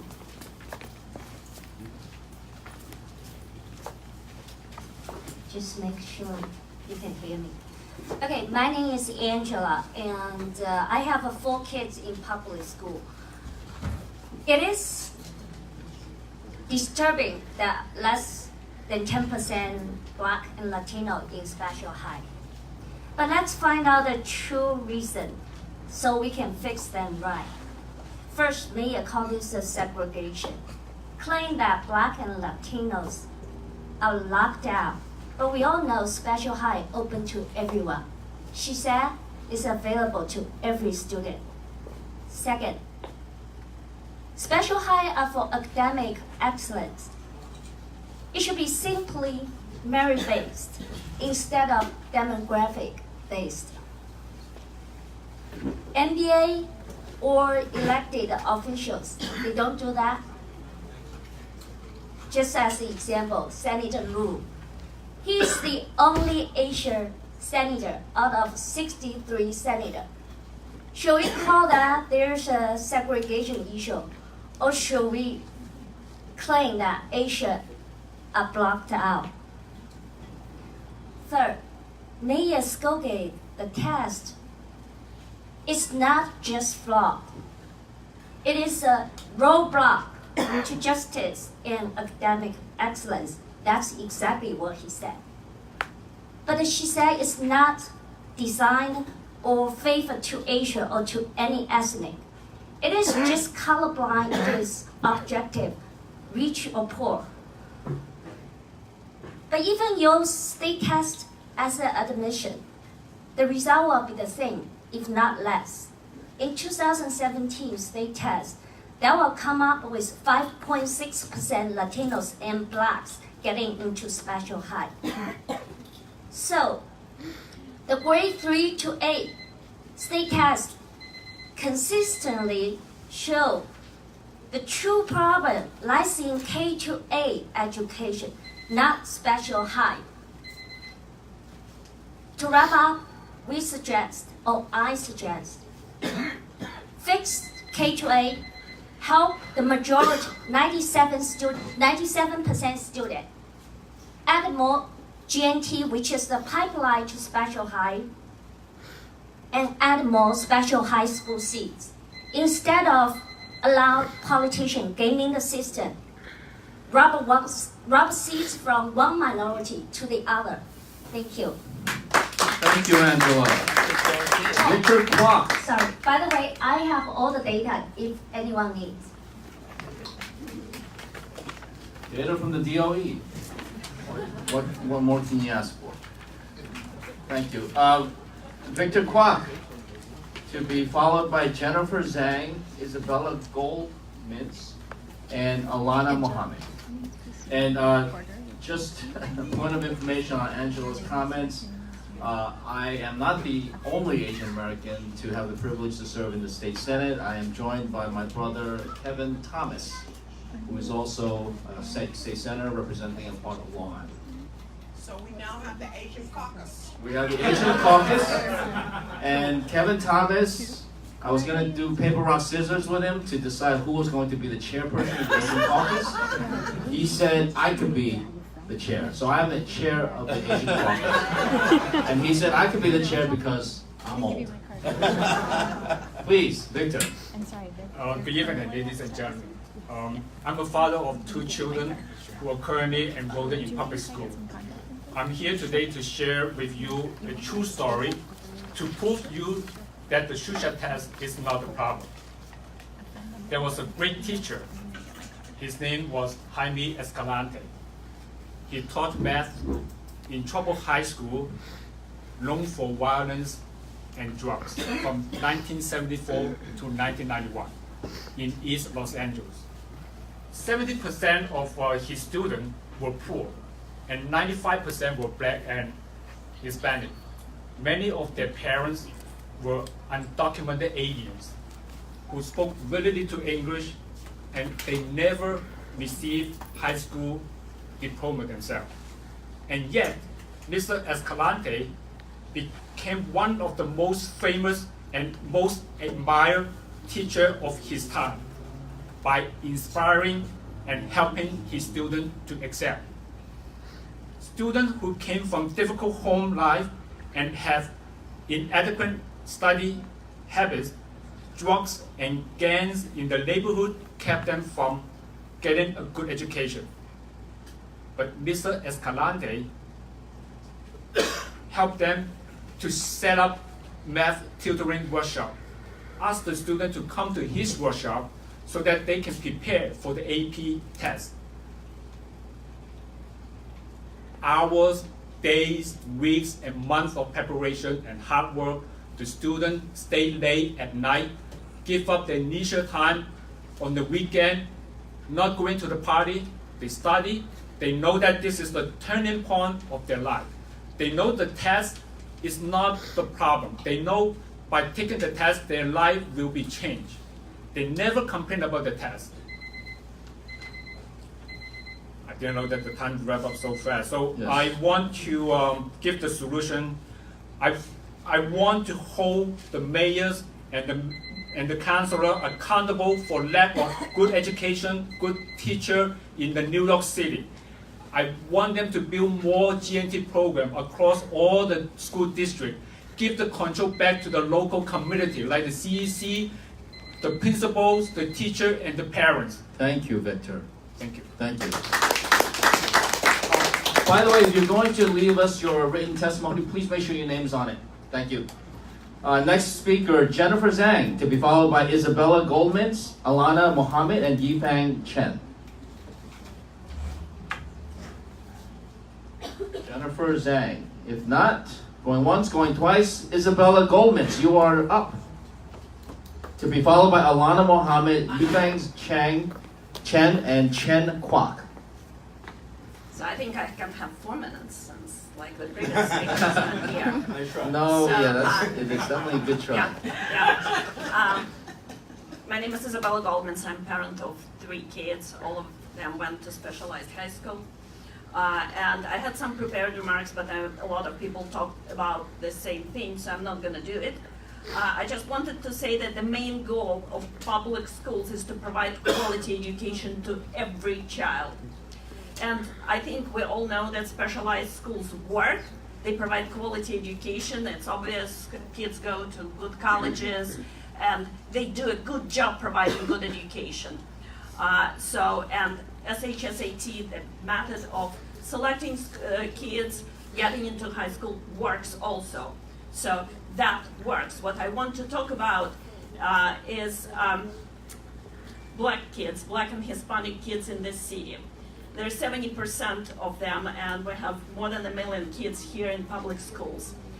And by having this bill, having this debate, we're spending tons of energy, tons of time, tons of resources A lot of officials, a lot of senators talk about this, a lot of meetings, a lot of effort is spent discussing how to get about 1,000 or 2,000 of kids into specialized high schools, when about 70% of Black and Hispanic kids in this city in grade 3 through 8 don't reach grade level proficiency.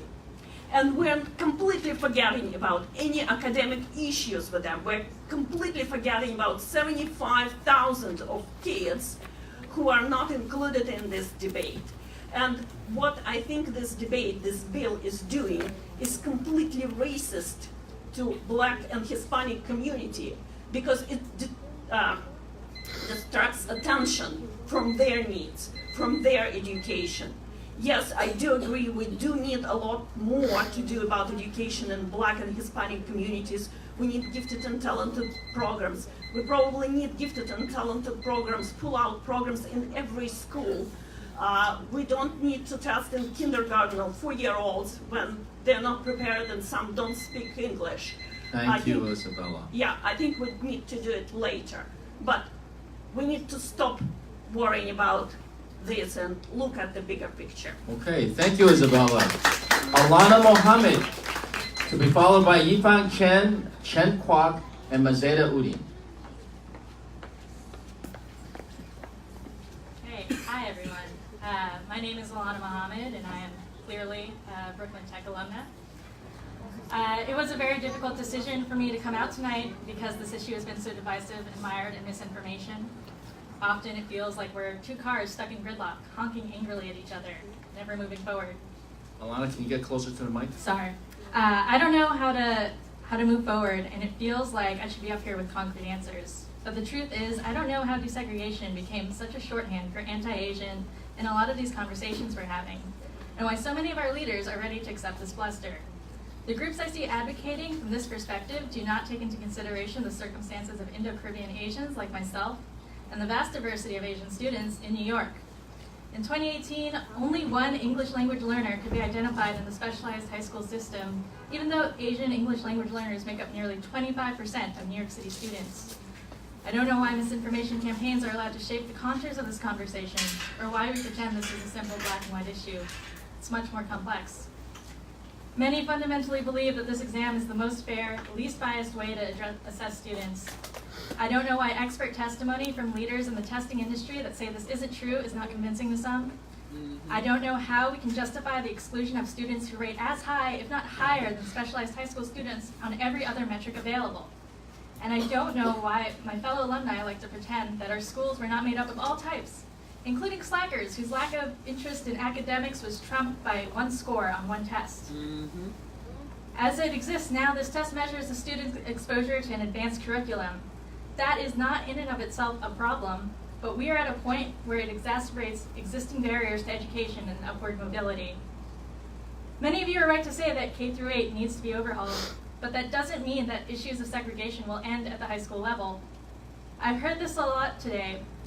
I've heard a lot of attitudes that indicate we all need more rigorous education of interlocking and cyclical. We need more education on the interlocking and cyclical nature of the barriers facing all students of color today. The popular arguments about race-blind policies, lowering standards in schools, and underprepared or lazy Black and Latino students have been recycled for generations in America since integration. They've proven untrue time and time again. I know that when you hear my arguments, they may be unconvincing to you, as some of yours are to me.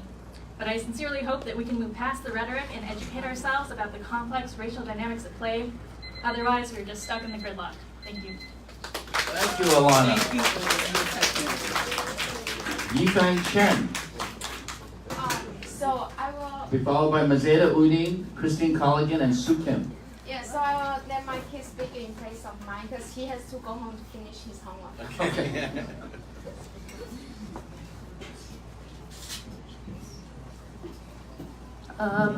Hi everyone. My name is Leo Ning. I'm a student at IS-187, but I'm going to Hunter High School next year. And so it looks like the SHSAT is none of my business. But I'm still going up here to speak to keep the SHSAT. because an injustice to one person is a threat made to everyone. So an injustice to SHSAT is a threat made to everyone's education. So, as we know, no test is no quality, and it's as simple as that. A fair test guarantees justified quality, and a good fair test guarantees high quality. And everyone has to work hard to get into good schools through the SHSAT, just like everyone has to work hard to live a decent life. So why should the SHSAT be abolished? The people who are against the SHSAT have to use their common sense and realize that the abolishment of the SHSAT is just as crazy as abolishing things like job interviews and job requirements. If you're sick, do you think you'll choose a doctor who was simply handed a great degree, or an able doctor that worked hard and passed his test to get where he is or she is today? Also, as we know, quotas are racist, and those who impose quotas consider them to be a boon to a particular group, but it's actually an insult to them. People who do not enter the specialized high schools by the test will be overwhelmed by inferiority, and the progress of academics will increase their pain. So those who promote seemingly good things such as quotas are actually potentially racist. And what's gonna happen to the schools themselves? When the new students come into the schools unprepared, the academic levels of the schools will drop. So the schools will have to adjust their teaching methods so that the students that are unprepared are less overwhelmed. And the gifted and talented students that are prepared will get less education than they could have had. So getting rid of the SHSAT isn't going to help anyone. We need to find the problem about NYC's education, and we need to find why it happens, and not just say that we should abolish the SHSAT. If we want to help all NYC students, we need to fix K-8, we need to create more GNT programs, and thank you. Thank you, Leo Lin. Watch out, New York. All right, Chen Kwok, to be followed by Mazeda Udin, Christine Colligan, and Sue Kim. Thank you.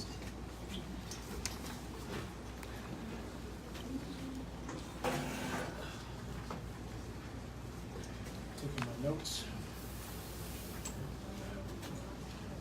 You're on, Okay, Mr. Kwok. yes, thank you, senators here. Thank you, especially Senator Liu. I saw you at the mayoral control hearing as well. Unfortunately, that didn't succeed.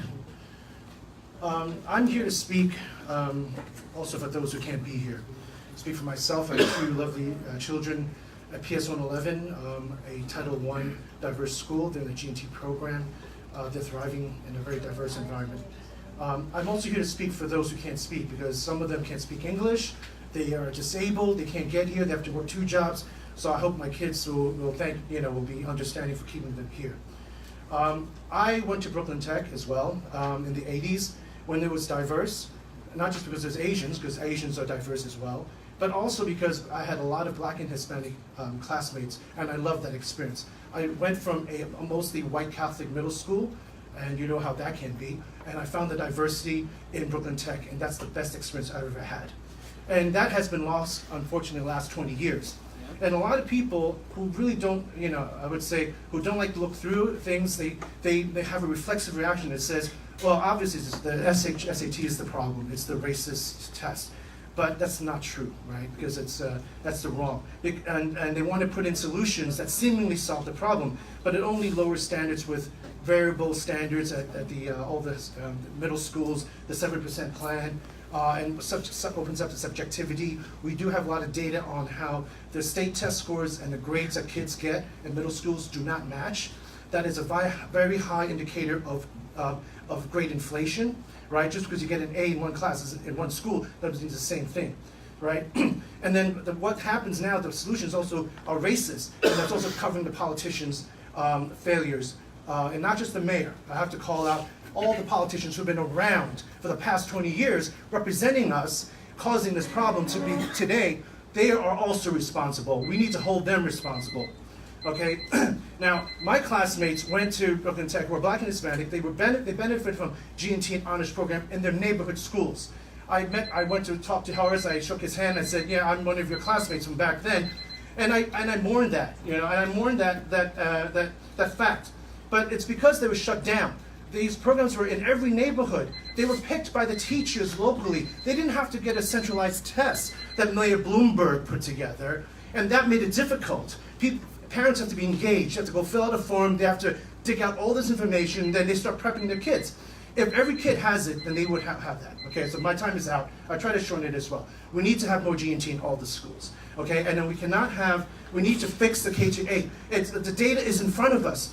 Last 40 years, when we had the G&T, we had many, many Black and Hispanic kids in the specialized high schools. 20 years later, after that, we have 20 years of very low, shocking decline. The data is in front of us, okay? The mathematician and scientist should look at and take note. And the journalist, I would say, has been very biased as well. Very biased against Asians. Eliza Shapiro was in this room before. She's been very biased. She's been spreading lies. She said something for 10 years, it's only 1 year of data. We have to call that out. Thank you very much. Thank you very much. Mazeda Udin to be followed by Christine Colligan, Sue Kim, and Jang Feng Lin. Mazeda, you signed your name on 2 lines, but you still only get 2 minutes. Good try. Thank you. Mazeda. Thank you. Good evening, everyone. Thank you, honorable all. Thank you, honorable all senators. Thank you, all audience. My name is Mizeda A. Woodin. I am the Executive Director of the non-profit community-based South Asian Fund for Education, Scholarship and Training, which is known in SHSAT. Our mission is to provide service according to immigrants' needs, educate and integrate deprived newcomers, usually South Asian immigrants, into the civic and economic life of New York City. Thank you for the opportunity to speak about the specialized high school. I am here to speak from the perspective of South Asian community, especially Bangladeshi community. I am concerned that the plan proposed of the Department of Education has not consulted with the communities if impact like ours. The Department of Education in their services presentation admits that their affects change admission impact Asian community, especially the Bangladeshi community. Before the plan was released, no one spoke to us or spoke for us. This is unacceptable. I live not too far from here in Jamaica Hills and Briarwood. We have a large concentration of Bangladeshi. I have spoken to community leaders, parents, students, and I am here expecting them who do not want to eliminate the test. I am sure there will be some people here who are Bangladeshi who say they don't agree with the test of the community. They are speaking for themselves. They are not active in our community. If you want more people to have access of these schools, create more specialized high schools. Thank you, Mazeda. The closest specialized high school here, the Queen's Science High School of your college, has very few seats. Many Bangladeshi students from our neighborhood now travel for 1 hour each day away to school, other borough, to attend the school. You could be helping everyone by just creating more school. Why don't you want to do this? Great point. Thank you, Mazeda. Thank you for joining us. Christine Colligan to be followed by Sue Kim, Jang Feng Lin, and Vincent Liu. Good evening. My name is Christine Colligan, President of Korean American Parents Association, and it is absolute my honor to be here. And thank you, the Senator Parker, Senator Montgomery, and Chairman Liu. And when I hear this news, this is most shocking, and this is not only the segregation, this is a holocaust of our education. Because America believes that excellence and equity, and especially this year, Mayor and chancellor's the catchphrase was excellent and equity for all. And there is a chancellor's regulation A42, respect for all. You cannot discriminate with the country of your origin and race and all this kind of thing. And they are violating themselves, and they are violating the trick by their own regulation. And also, I know someone say before, we are great because the Ronald Reagan, who was an actor, become a president. We have a dream, like we have a dream to come to this country. If you work hard, you can be had and whatever they want to be. And also, nobody complain. Let's say I think this is a great wake up for the Asian community, because they believe that working hard, send the children, even like they do anything to sacrifice their children, and they'll be very happy. That's their goal. And also, when do you want, instead of the changing the trick and different system, why don't you learn from the Asian community why they do well? And we are having 28 Teachers' Day celebration, which is we respect teacher as our own parents. Why don't we share that to the other community and things like that? And also, I want to say, if you want to talk about the equal opportunity, what about, is this my time is over already? Yes, it is. ACS, now I want to say one thing. ACS, whole agency, and there's not even one Korean speaker. Is that fair? Thank you. Thank you, Christine. Let's now hear from Sue Kim, to be followed by Jang Feng Lin, Vincent Liu, and Richard Turnbull. Thank you. Kim. Thank you, Senator Montgomery. Thank you, Senator Parker, and thank you, Senator Liu, for holding these hearings. I mean, frankly, all we could ask for is for you guys to hear the voice of the community. So thank you very much. And thank you, everyone in the audience, for coming. And it's just awesome to see so many New Yorkers here. There's actually twice as many people outside that couldn't get in, wanting to speak to this issue. My name is Sue Kim. I'm the president of the Stuyvesant High School Alumni Association. And I'm here because of the headlines. And we all know what the numbers are. The numbers are that only 11% of the seats at the specialized high schools are to Black and Latino students, while 70% of the public school system is Black and Latino. That's crazy. The other numbers are that Asians are 51% of the seats when they only make up 16–70% of the population. But these numbers are misleading. Asian students actually represent almost 50% of the high proficiency math scores in the public schools. And actually, Black and Latinos only represent about 22%. So that's the foundation for these specialized high school admissions.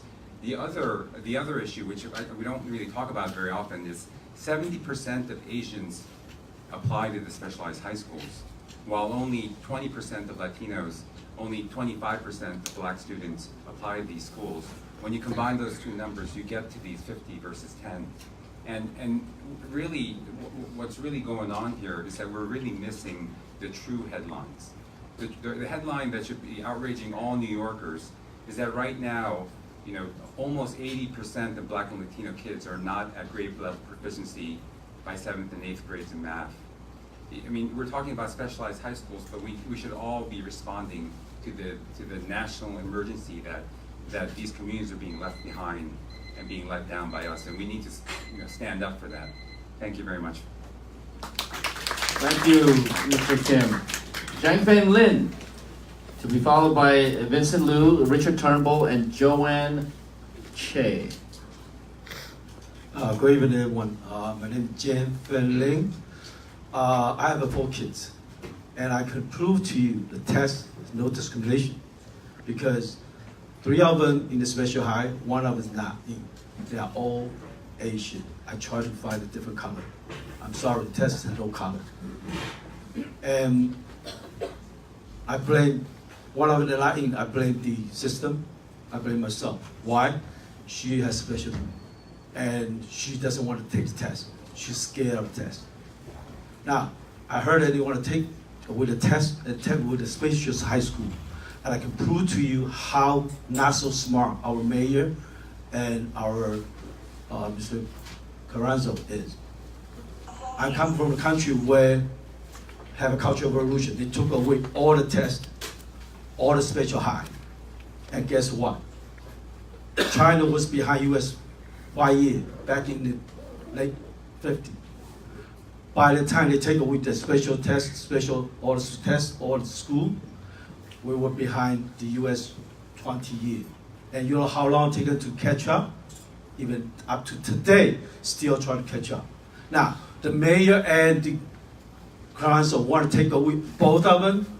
Guess what? We are not competing New York City. We are competing with the whole world. And they're going to take away a couple of years. And how long you think that we're going to catch up? So, please, keep the school. And not only that those politicians being lazy and they're being misleading. It's not about race. It's not about that the school, the test is too hard. It's about that we don't have enough special high school. I'll give you one example. In my hometown, we have 7 special high schools with 7 million people. And New York City had 19 million people. And how many high schools we have, special high? 8. We are outdated. So the New York had to do more. The education department had to do more. That's it. Thank you, Mr. Lin. Vincent Liu, with Richard Turnbull, Joanne Che, and Wayne De La Roche on deck. Good evening. My name is Vincent Liu. As a Closer to the mic, please. Sure. As a father of 2, and someone who also graduated from the New York City public education system. I found Mayor's proposal to be very disturbing. I felt that our public education policy is going backward. Instead of focus resource energy on helping our students, it focused on politics. I recall as a student of myself, when I don't do well in a particular exam, I don't ask my teacher to cancel the exam or replace the exam with a less objective measurement. Instead, I was told to challenge myself by working harder and do better next time. The role of our education policymakers should be providing the tool and resource our students need to help them excel academically. However, as a parent, I don't see any of these from this proposal. It's a shame that our city chose to politicalize our education policy at the cost of our students. It's no longer trying to assist our students and empower them to achieve. Instead, it's trying to find a way to cut corners for them. With this politics-driven proposal, we are basically telling our students that they don't need to work hard academically because our politician is going to find a way to give them free pass by simply claiming an objective standardized exam rate system. Wow. City is spending over $500,000 a year trying to push this proposal. In my opinion, this money could have spent to improve our K-8 education in our poor community. Here's my advice to our policymaker. If we don't have enough seats in our good school, provide more resources to add more seats. If our students from K-8 in poor community are failing behind academically, please provide more resources to improve the education. Please stop cutting corners. Thank you, It will Vincent. only ruin our best high school and our students. Thank you. Thank you very much. Richard Turnbull, be followed by Joanne Che, Wayne De La Roche, and Karen Wang. Thank you, Senators and fellow New Yorkers. My name is Richard Turnbull, and I had the great good fortune to graduate from Brooklyn Tech exactly 50 years ago this June. If you're concerned about the 8 test schools as racism, then the last thing you want to do is eliminate this test. This test is the purest and only way to ensure that racism has no chance of creeping into the admission process. The test is colorblind, religion blind, sex blind, and disability blind. No photographs, no religious tests. You take the test, they go down the list regardless of race, creed, or color, and you're accepted or not. Once you introduce subjective measures into the admission process, individual biases and corruption of the admission process will certainly follow. As mentioned, I graduated Tech 50 years ago. Tech was very diverse then. I was elected president of the GO, the Good Student Government, in 1969. My vice president, Randall Wu, was Asian, Chinese American. My secretary, Adrian Allen, was black, African American. This is as racially diverse as you can get with just 3 people. Race was never a factor for us back then at Tech. We had tremendous mutual respect for each other because we knew each one of us had studied hard all of our lives, and every person at that school had been judged by the exact same yardstick. And each one of us had earned our seat there. Nobody gave us anything. We earned it. Black, brown, yellow, and white. Same test. We all earned it. No favors, no biases, no hooks. We all got there the same way, and we respected each other for it. What changed? It seems, from what I'm hearing, the pipeline changed. If you eliminate the test, you're doing all students a great disservice. To place unprepared students in an intense academic environment is setting them up for failure. Placing less qualified students in the test schools will defeat the purpose of these schools by slowing more advanced students down instead of letting them achieve their full potential. Placing less qualified students in the test schools will tarnish the luster of these schools, built over 100 years of academic excellence. Thank you, Mr. Turnbull. Please wrap up. Thank you. By lowering all the student metrics, AP test performance scores will fall. SAT test performances will fall. GPAs, region test scores, college placements will all suffer. Don't average the test schools in the city down. Keep the test, fix the pipeline. Thank you, Mr. Turnbull. Joanne Che, to be followed by Wayne Delaroche, Karen Wang, and Amy He. Joanne Che, going once, twice. Wayne Delaroche, you are up. Wayne Delaroche, once. Here he comes. Wayne will be followed by Karen Wang, Amy He, and Stacy Gibson. We only have another 20 speakers to go. Yes. In that case, I'm going to make it fast. Good evening, everybody. I'm Wayne Delaroche. I'm the father of a daughter at Stuyvesant High School. And I'd like to take a minute to tell you what this specialized high school is like, because we're talking about schools, but we don't have a picture of what they're like, okay? So, all courses at Stuyvesant are taught at the college level. The work is advanced, it's very fast-paced. My daughter has over 7 hours of homework and goes to bed at 1 o'clock in the morning every day. Nobody coddles her at Stuyvesant. If she doesn't understand the material, she has to teach herself, and that's true of every student in that school.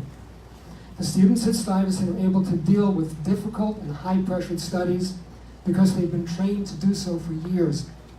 They all come from high-performing middle schools. They succeed at Stuyvesant because they've received a strong education all their lives. If you eliminate the SHSAT and admit the top 7% of students from every middle school citywide, a significant number of students, especially those from underperforming schools, will drown at Stuyvesant. You can't take untrained soldiers and send them to the front lines and expect them to survive. A large number of students will be unprepared for the complexity and the volume of work that Stuyvesant throws at them, and no amount of tutoring will bring them up to speed overnight. On paper, you'll be able to boast statistics that show high levels of diversity, but who's going to count the casualties when incoming students can't handle the material or the workload because they've been failed by an education system that never prepared them for such challenges? The only real solution is to fix the school system from the bottom up and not from the top down. Thank you, Mr. Delaroche. Karen Wang. Karen Wang. All right. To be followed by Amy He, Stacy Gibson, and Joanne Yu. Hi, I'm Karen Wang. I'm a parent of 2 children, one who is going to attend Stuyvesant this coming fall, and I'm a graduate of Stuyvesant myself, as is my husband. So, you know, you've heard from everyone about the achievement gap between blacks and Latinos and Asians and whites in the public school. So I won't go through the statistics again, but it is very, very clear that our schools are failing their most vulnerable population. Being a proponent of the SHSAT does not mean that you're a racist. Nobody is saying that Asians have a monopoly on educational attainment. I'd like to point out Success Academy, a charter school in New York, where the students are predominantly Black and Latino. The school days are long, school is in session on Saturdays and during the summer. 12 of the top 25 elementary schools by standardized test scores in New York State, not New York City, are Success Academy schools. Mayor de Blasio and Chancellor Carranza also conveniently forget the 1,000 plus Black and Latino students in programs like Prep for Prep and Oliver Scholars who have a path to the elite private schools in New York City and don't even take the test. These top performing students are able to opt out of a failing system to opportunities that are simply not available to Asian Americans. The mayor and the chancellor would have you believe that educational attainment is a zero-sum game, that we cannot all succeed. That is, that an Asian success comes at the expense of a Black or Latino success. This is simply not the case. We can all succeed. A rising tide lifts all boats. They liken our school system to a sinking ship and the specialized high schools to lifeboats. There just aren't enough seats. We need to fix the ship. It's not easy, but if we can succeed, we can truly break the cycle of underachievement for Black and Latino students. Right now, we're bailing water and fighting for the limited number of seats. Look around you. The parents, the community members, the voters that are here, we're in it for the long haul. Mayor de Blasio is using this as a quick fix so he can advance his political ambitions. Chancellor Carranza, he's a visitor. Will he last longer here than he did in San Francisco? And I urge you all to look at his record in San Francisco. He went in there with a record, I'm finishing up, he went in there with the goal of segregating the schools, but he left those schools worse for Black students. Educational attainment among Black students after his tenure in San Francisco worsened. Thank you. So is that what we want for our schools? Is that what we want for Thank you, our Karen. most vulnerable students? Thank you. Thank you. Amy He. Amy, to be followed by Stacy Gibson, Joanne Yu, and Krista Barnett. Good evening, senators. Good evening, everyone. Thank you for your time tonight. My name is Amy He. I'm mother to a public school child. I prepared a long speech, but because of the time limit, I'm gonna talk about one thing: how I feel as an Asian American.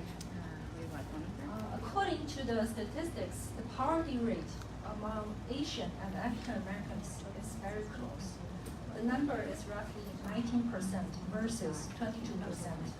And there are 42% of students at Stuyvesant and almost 60% of students at Brooklyn Tech qualified for free reduced price lunch, which is an indicator for the poverty line. Many of them are Asian Americans. They come from low-income families, and you see their parents working long hours in restaurants, takeout joints,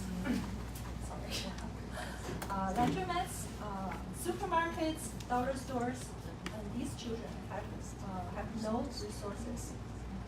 They are as poor as their Black and Latino neighbors. However, they are intentionally ignored and excluded from the mayor's donation plans. And this is racist and is not acceptable. I would like to share a comment I read online. This is one of New York Times readers' topics, and it especially touched my heart. This person wrote, "Take the 7 train to Main Street. the last stop in Queens, arriving there around 2:30 in the afternoon. Go upstairs and walk 3 blocks south to the Queens Library. Go to the 2nd or 3rd floor. There are many study desks, many of which will be empty. Wait until 3:15. Every desk will be filled with a child. Almost all Asian descent. Behind each of these children will be an older brother, sister, aunt, uncle, grandmother, grandfather, or parent, making sure the child does his or her work fully, completely, and excellently. That explains the demographics in the specialized high schools. When I was reading this comment, I felt like I was watching a movie scene. And these children have nothing but the drive, determination, and hardworking attitude.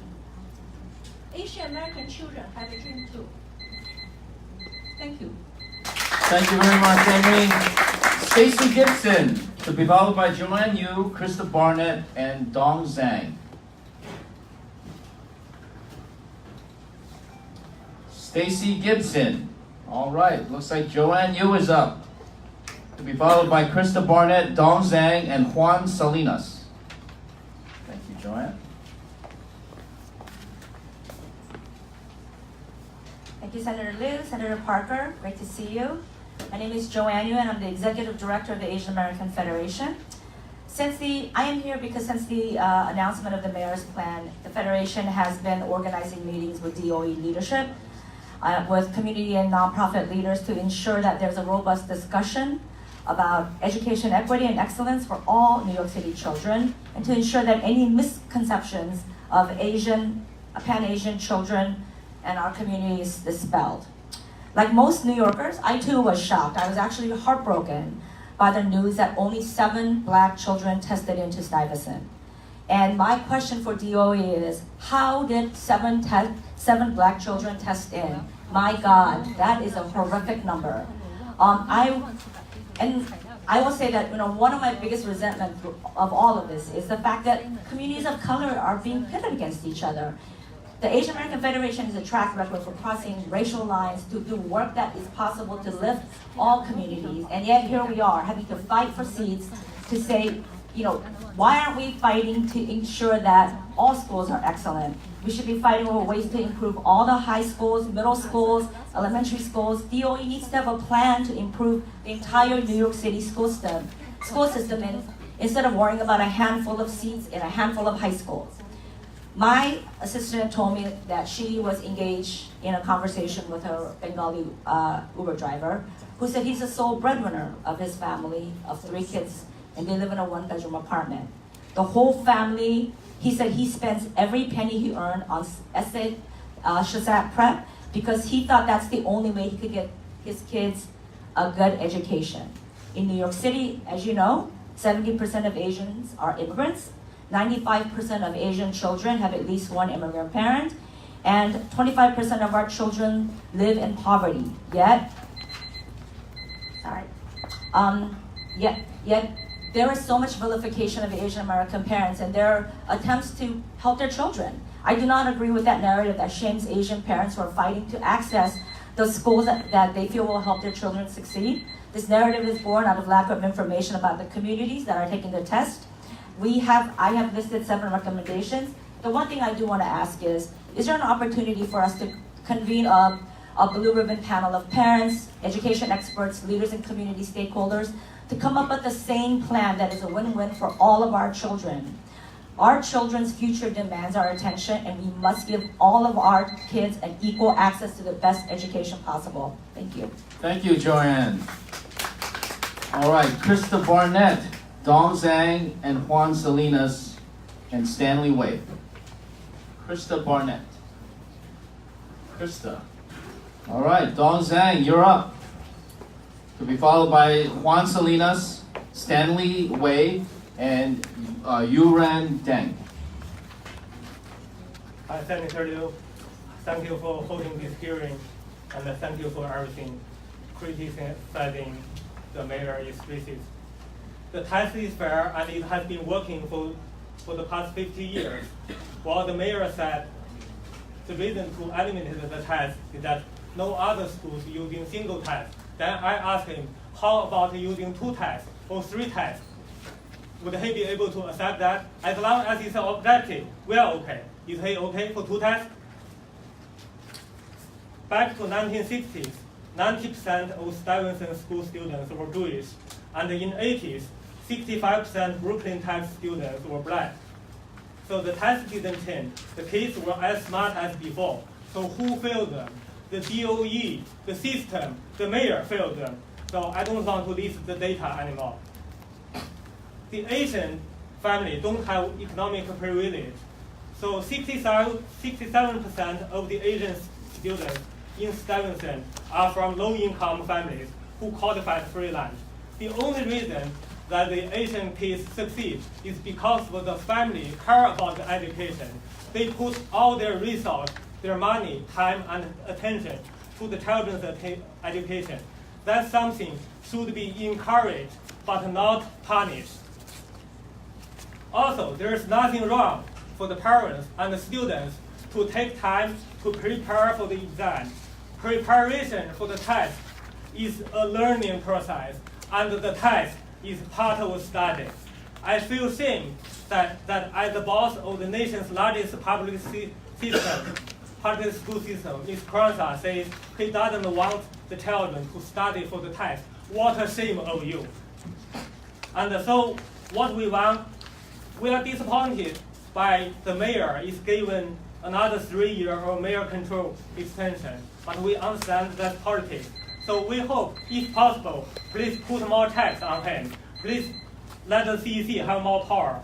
Please, okay, I have to say something for the discovery program. That the proposal of discovery program was targeted to curb the Asian Americans, and it intentionally exclude 80% of the Asian population. Even by that, yesterday's results got out. Asian kids still got 54%, while 80% of the entire population are excluded. That tells again how hardworking Asian families and Asian kids are, and how badly the NYC public education system has failed to educate black and Latino kids. Thank you Okay, very thank much. you, Mr. Thank you. Juan Salinas. Here we go. All right, to be followed by Stanley Wei, Yuran Deng, and Amanda Vendez. Hello, ladies and gentlemen. My name is Juan Carlos Salinas. I am here as a free college access advisor, and I'm an alum of Yale University. I'm here to make just some very simple suggestions, which is make the test prep mandatory. If you can make physical education mandatory, make the test prep mandatory in the fall of your 8th grade year, slide the test to 8th grade, and that way everybody must be made to prepare for the test. Actually, I think the test is too simple. English and math, no. Life is many more subjects. You need to add a science component, you need to add a history or social studies component, and you should be able to write an essay by the time you're an 8th grader. So again, up the rigor, but make it fair rigor, but up the rigor, and again, make everybody train for it. The other thing is, not everybody's ready in 8th grade. You might have an academic awakening your sophomore year, your freshman year. How do we help those students? That's a different question. But how do we help the students that have their academic awakening freshman, sophomore year high school, who might be condemned to a bad zone school, but what can we do to get them to somewhere else that's a better place? That's a different problem. I'm also here to tell you, I was at the Harvard admit reception Monday and at the Yale admit reception Tuesday. Parents, it is not what you think it is. It is not just all specialized high schools. It's sometimes you're better off being the biggest fish at Cardozo than being in the middle of the pack at Stuyvesant. So again, sometimes it's strategy. But what I'm asking all of us is, I'm from Texas. I knew exactly what Carranza was going to do, and I'm not going to share my opinions on his plans. But, like I said, the problem is, make the test prep mandatory. I do not understand why we're administering a test that half of the population doesn't prepare for. Make it mandatory. You can make phys ed mandatory. You can make the test prep mandatory. And again, make the test more challenging. Add science, add history, because life revolves around more than 2 subjects. Thank you, Mr. Salinas. Stanley Wei. Next will be Yuran Deng, Amanda Vendez, and George Lee. Stanley Wade. Stanley Wade. All right, Yuran Deng, you're up. Yuran Deng to be followed by Amanda Vendez, George Lee, and Jimmy Chow. Ms. Deng. Thank you. I'm really glad that all of you are still here. I hope more people will be watching the video. I am a proud graduate of Stuyvesant High School, and I really want to set the record straight. I'm really sick of the narrative that's out there that only rich kids who get to pay for expensive tutors get in. I got into Stuyvesant on my own after starting school here in New York City in 6th grade. So you can do it. There are plenty of prep books in the library. And it's completely unfair that they're setting it up like that. Also, why are good students being made to feel bad for studying? Isn't that what we're supposed to do? Really, preparation is the key to success in anything, right? Also, let's look at the proposal itself. I'm really glad that Senator Parker's here today. The top 7% is calculated with the state test, counting as scale scores, 1, 2, 3, 4. But there's a huge difference between the 4s, as we all know, because the state test is actually pretty much a joke. Anyway, but even so, how many 4s are our children getting? 2.1% of black testers are getting a 4. 3.2% of Hispanic testers.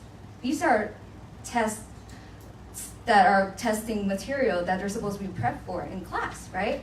And we're being criticized for prepping and spending classroom time to prep them for the test. But yet, we're getting so few 4s.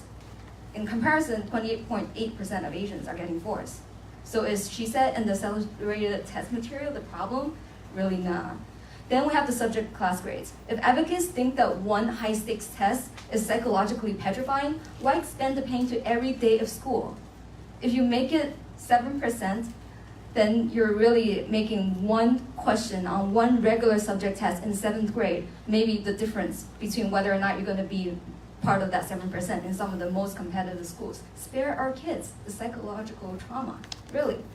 If it's a fair formula, really, despite the huge differences between grading period, you won't have such a huge outrage. But one thing that most people are not mentioning is that DOE confirmed to me at a CEC hearing that under the mayor's plan, all private school students wouldn't even get a chance. They would just be part of a lottery, and you get it only by chance. How is that fair at all? I'm surprised that not more private school parents are outraged at this. And if none of those are convincing arguments, do you know how many parents and families are moving out of New York? That's our tax base. And maybe that's why we're having a huge downfall of the tax revenue. Yeah. All right. Thank you, Ms. Deng. Thank you. Amanda Vendez. To be followed. Vendor, actually. Vendor, sorry. Yes, that's okay.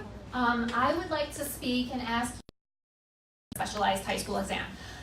Children attend their excellent zoned public schools in the gentrifying neighborhood of Jackson Heights, Queens. My son attends IS 145, a school that is an apartheid school. It's less than 1% white and it's over 90% Latinx and Black students.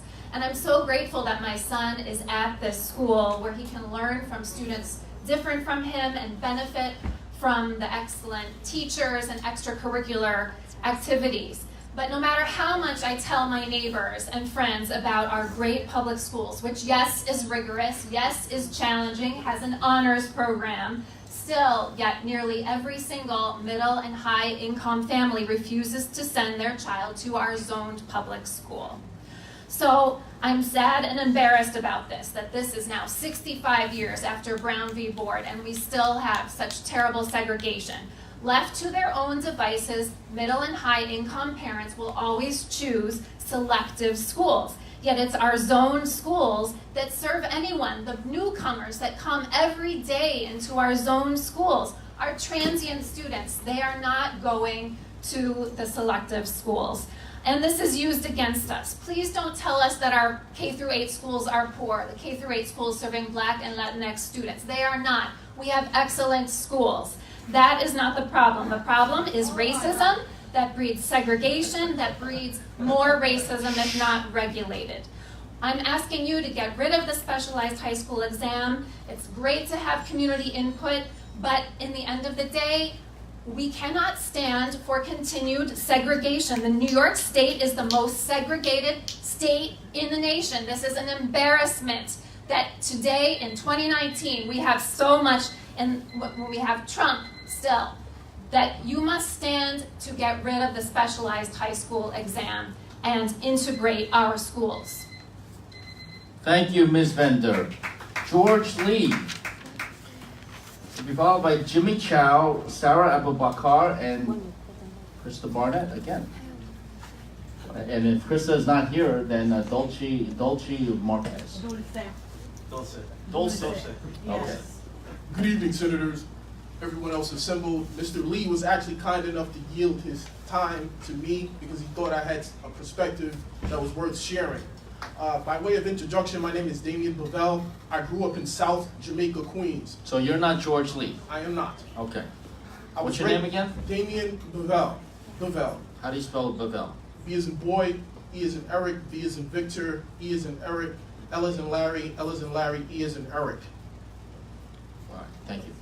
Continuing, I grew up in South Jamaica, Queens, raised by a single mother who never made more than $22,000 a year. I took the specialized high school admissions test and earned my way into Brooklyn Technical High School, where I graduated in 1992. For many, like myself, the test was a tremendous opportunity. Now, some suggest that the test is now somehow an insurmountable obstacle for black and brown kids. I'm convinced that the test remains a unique and tremendous opportunity for many working class New York City students. But the test has now also become a messenger, with the message being the educational infrastructure in too many black and brown communities is severely damaged and is in need of great repair. While I'm deeply concerned by the precipitous drop in the number of black and brown students attending the specialized high school, what's more concerning is how the current mayor and others have mischaracterized this issue as being an issue of racial segregation. As the child of parents who both grew up in the Jim Crow South and who were forced to attend truly racially segregated schools, it is deeply troubling that those who presumably know better would attempt to evoke the painful emotions of one of our nation's dark chapters. To be clear, racial segregation requires that there's a policy or practice where a student would be denied or afforded admission just based on their race. No such policy exists. What does exist in New York City is a racial educational achievement gap. The test illuminates this gap. The mayors and others want to eliminate the test, the thing that highlights the problem. This is not right and should not be accepted. I know my work done. I lost some more time. I'll leave it at that. Thank you. Thank you very much, Mr. Bavell. Thank you. Jimmy Chow, to be followed by Sarah Abubakar, Krista Barnett, Dulce Marquez, and Rick Wine. Go ahead, Mr. Chow. Good evening, and thank you, Senators, for having this forum. I would like to speak to everyone here, both as an alumnus of the Bronx High School of Science and as someone who is both half Asian and half Hispanic. While I wish to echo the displeasure of the methodology many here expressed, through which the mayor and the administration wishes to increase the diversity within our schools, I don't want to overly belabor this particular point. What I am here to do is to provide a particular example in the city's history which I feel very well parallels the current situation in which we are in now. And that is having open admissions of CUNY Black in the late 60s and early 70s. Prior to this, you needed to have a test and both a high GPA and other various metrics to which you need to be accepted into CUNY. However, open admissions, they got rid of that. And while this isn't exactly a perfect parallel of what's going on, I feel that this mirrors it well, as previously stated. And this ended up having both a deleterious effects in the students of CUNY at the time, as well as the CUNY system.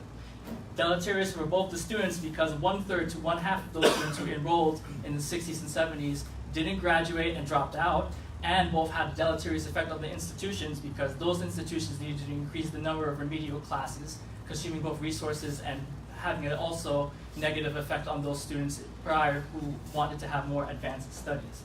And also, as well, as someone who is half Hispanic, I would hate to personally be discriminated against in my school just saying, oh, this person only got their slot just because they're Hispanic, versus all of the sweat of my brow and all the hard work and studying and all the resources that my parents poured into helping me get through into the schools as well. And while the test is not a perfect measure, I believe it is the most egalitarian. And while all of our responsibilities is to be responsible stewards to the precious limited resources that we have, that is our specialized high schools. Also, FYI, my name is Javon Fregoso. I am not Jimmy Chow. Jimmy Chow was kind enough to donate his spot to me. Thank you, Jimmy Chow. What's your name? Fregoso? No, Javon Fregoso. Oh, how do you spell it? Javon, J-A-V-O-N? J-E-V-O-N, that is correct.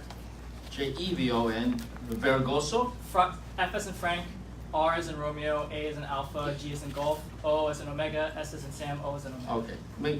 Could you make sure we have your phone number and email address? Oh, of course. Thank you. All right.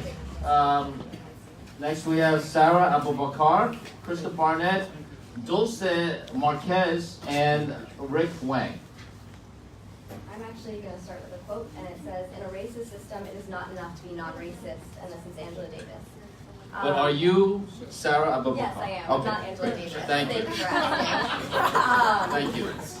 I'm an admissions coordinator at a top-ranked high school that offers all students the opportunity in 4 years not only to earn a high school degree, but an associate's degree as well. And this is our second year prioritizing 63% of our seats to students from low-income backgrounds.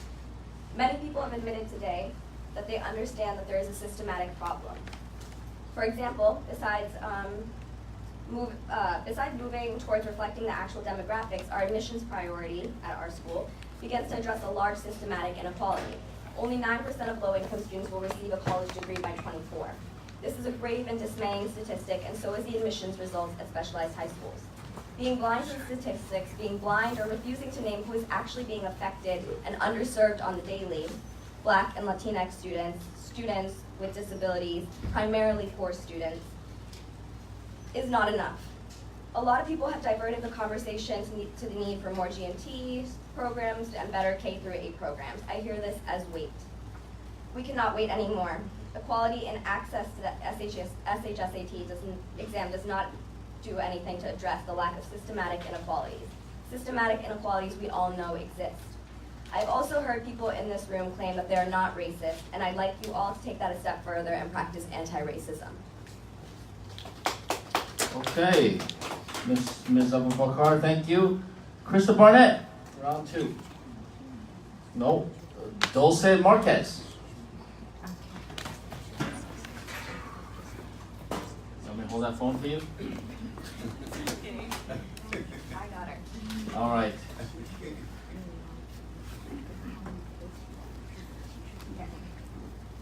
Dear Senator Liu and fellow New Yorkers, my name is Dulce Marquez. Maybe you would be able to pronounce my name if you attended an integrated school because my name is pretty common Spanish word. I had to. I'm also a leader at Teen State Church, a New York City public school graduate too. I wanted to ask all of you, why is it that if elite colleges can recognize that one test alone does not define a student's success in college, why is it that our specialized high schools admit their students only through one test? You can fail your middle school classes, but if you score high enough, you can still walk through the halls of Stuyvesant. No, segregation, my friends, is not a thing of the past. 65 years after Brown v. Board and NYC schools are still segregated. The SHSAT you defend is a product of institutional racism. So who cares about your personal racism?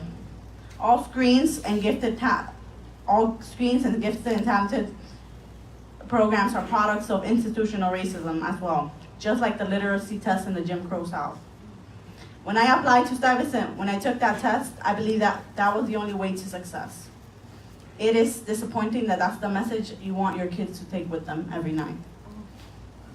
You cannot fix any system when it was purposely made to segregate these students, to give certain students the privileges and others don't. And in response to those that say I'm not racist or anti-black, I'll say a James Baldwin's quote. It's not about whether people are racist or not. Doesn't matter what's in their hearts. What matters is the evidence. Thank you. Thank you, Dulce. Rick Wang, to be followed by Robert Getzelter and Hans Sohr.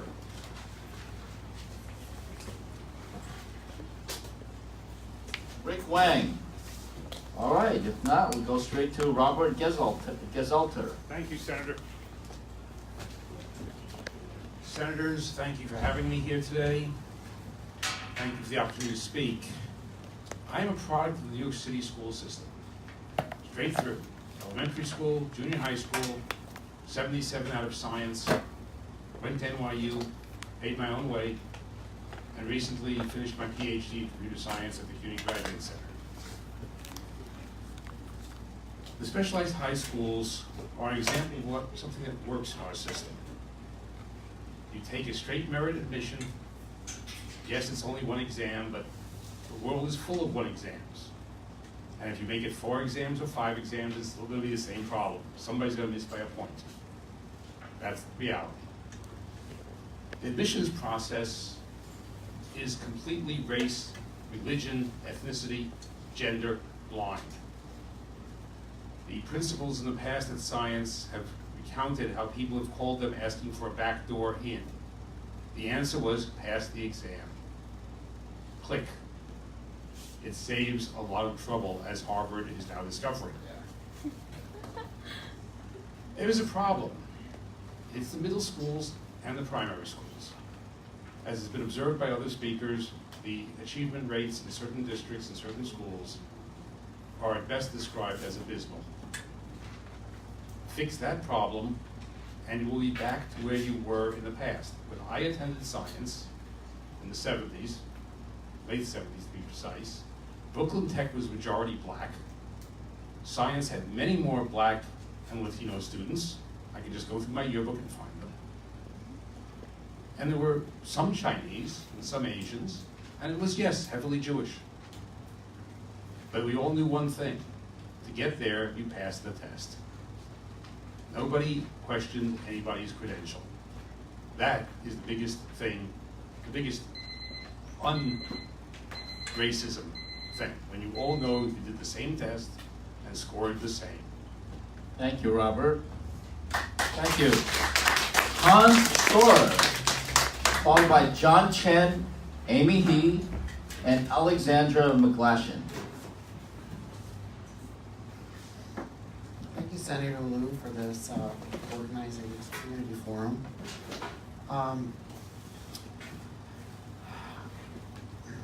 I was wondering why am I here tonight, and I was thinking about that on the way. And I'm here to fight for the SHSAT. Why is that? And I'm fighting for the principle of the thing. And the principle is truth versus lies. That's the way I see it. Truth versus distortions, deceptions, and misrepresentations that we're reading in the media. There are many things that could be said about the truth and many lies, but let me just point out a few. The truth is that the SHSAT is race neutral and race blind. SHSAT is one objective standard that selects for the highest academic excellence at the specialized high schools. Widely considered the world-class schools and among the best in America. Some of the lies include the idea that the SHSAT is to blame for the failure of many DOE schools to prepare children for the specialized schools, or the idea that the test is to blame for racial gaps in academic achievement. The truth is, the facts have been widely reported that the specialized high schools have been represented by numerous different racial groups over time, reflecting changes in the city demography and changes in the school quality and school policies over time. We hear that under the same test as the SHSAT, the Brooklyn Tech School previously was a majority of African American and Latino students. What changed? The GNT and enrichment programs that previously prepared the most gifted children from those communities were eliminated from many of the feeder schools.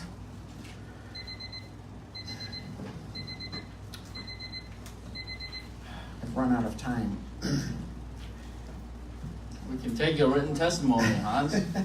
Be happy to do so. Maybe I'll have to do that. Thank you for your time, Senator. Thank you, Hans. John Chen, Amy He, and our final contestant, Alexandra McGlashan. Good evening, everyone. My name is John Chen. I'm the father of 2 kids of public schools. I strongly agree to save SHSAT. Recent research shows that SHSAT well predicts which students are more likely to be successful in those specialized high schools. The test is colorblind. It is a fair test for all the students of all the races. A lot of kids successful in SHSAT are from families of new immigrants, of low-income families. So the test itself has nothing to do with either race or family income. I noticed that the unbalanced admission to specialized high schools by race does exist. But this is not caused by SHSAT. It is caused by the failure of our city public education system. In fact, our state exams are showing the same trend as SHSAT. That means whoever successful in SHSAT are also mostly successful in state exams. So there's no reason to get rid of state exams for the reason. It is really caused mostly by the cut of budget in our city education system. There are quite a lot that our Mayor de Blasio and Chancellor Carranza can do in improving our educational system in our city. In fact, I see a lot of kids work harder, more successful in both SHSAT and in state exams. Their parents are paying for their extra after-school classes and weekend classes to make them to make up the budget cut by the government. So SHSAT is not the one to be removed, just like state exams. SHSAT is the one to keep as a tester for our educational system. In fact, I even propose more specialized high schools, not only for STEM, but also we can consider high schools for sports, for arts, for those kids with different potentials, different skills, different talents. Thank you very much, Mr. Chen. Thank you. Amy He. Amy He. Alexandra McGlashan. Alexandra. Good evening. Thank you, Senators. Good evening. I'm a parent of 2 District 26 GNT students. I have a child at Brooklyn Technical High School, and I am a proud graduate of Brooklyn Technical High School, class of '91. Is education a right or a privilege? For my immigrant parents who left Haiti for a better life, education was certainly a privilege. However, as a first-generation African American who now better understands the complexity of the relationship between the United States of America and race, I feel that it is both a privilege and a right. Therefore, while I do believe that we should keep the SHSAT, I do also believe that we should expand the Discovery Program. Increasing the number of students who are minorities and low income will help to repair specific historical injustices that took place in this country. Next, I think that we need to increase training of teachers and staff in the Department of Education to ensure that they're using culturally responsive practices when educating all children. Many parents of Black professionals that I know in communities such as Cambria Heights, Springfield Gardens, St. Albans, and Laurelton have checked out of the New York City public school system because they feel that sending their kids to the local school will not be as advantageous as sending them to the private schools due to lack of GNT programs, but also due to the perception, that may be real or not, that they have, that the teachers in the local schools have low expectations for their children and are not pushing their children. And again, as children, as a mother of children who were in District 26, who were always the only Black kids in their class, I cannot stress enough the importance of cultural sensitivity training for everybody, staff and children alike. Thank you. Thank you, Ms. McClashin. Well, we have heard from 54 people who offered their opinions and comments tonight. I know that there were lots of people who were disappointed they couldn't get in. We will repeat this as many times as is necessary. I want to thank all of my staff members for the hard work that they did in order to prepare for this forum and all the follow-up that we will have to do beginning tomorrow morning. You can take the rest of the night off. I want to thank the news media who's still here. It's amazing. It's amazing that we still have reporters here. I want to thank all the parents, educational advocates. You know, it's clear that you really care about this issue, and the important thing is to be heard in the process. And I want to thank my brother from a different mother, Senator Kevin Parker, for sticking with us through the entire forum. And with that, our next scheduled forum is May 10th. I know it seems a little far away, but it's in recognition that we have kind of like a week break for the holidays, including schools being closed. With that, I hope to see lots of people in Brooklyn on May 10th, same time. And with that, have a good evening, get home safe. Thanks for joining us.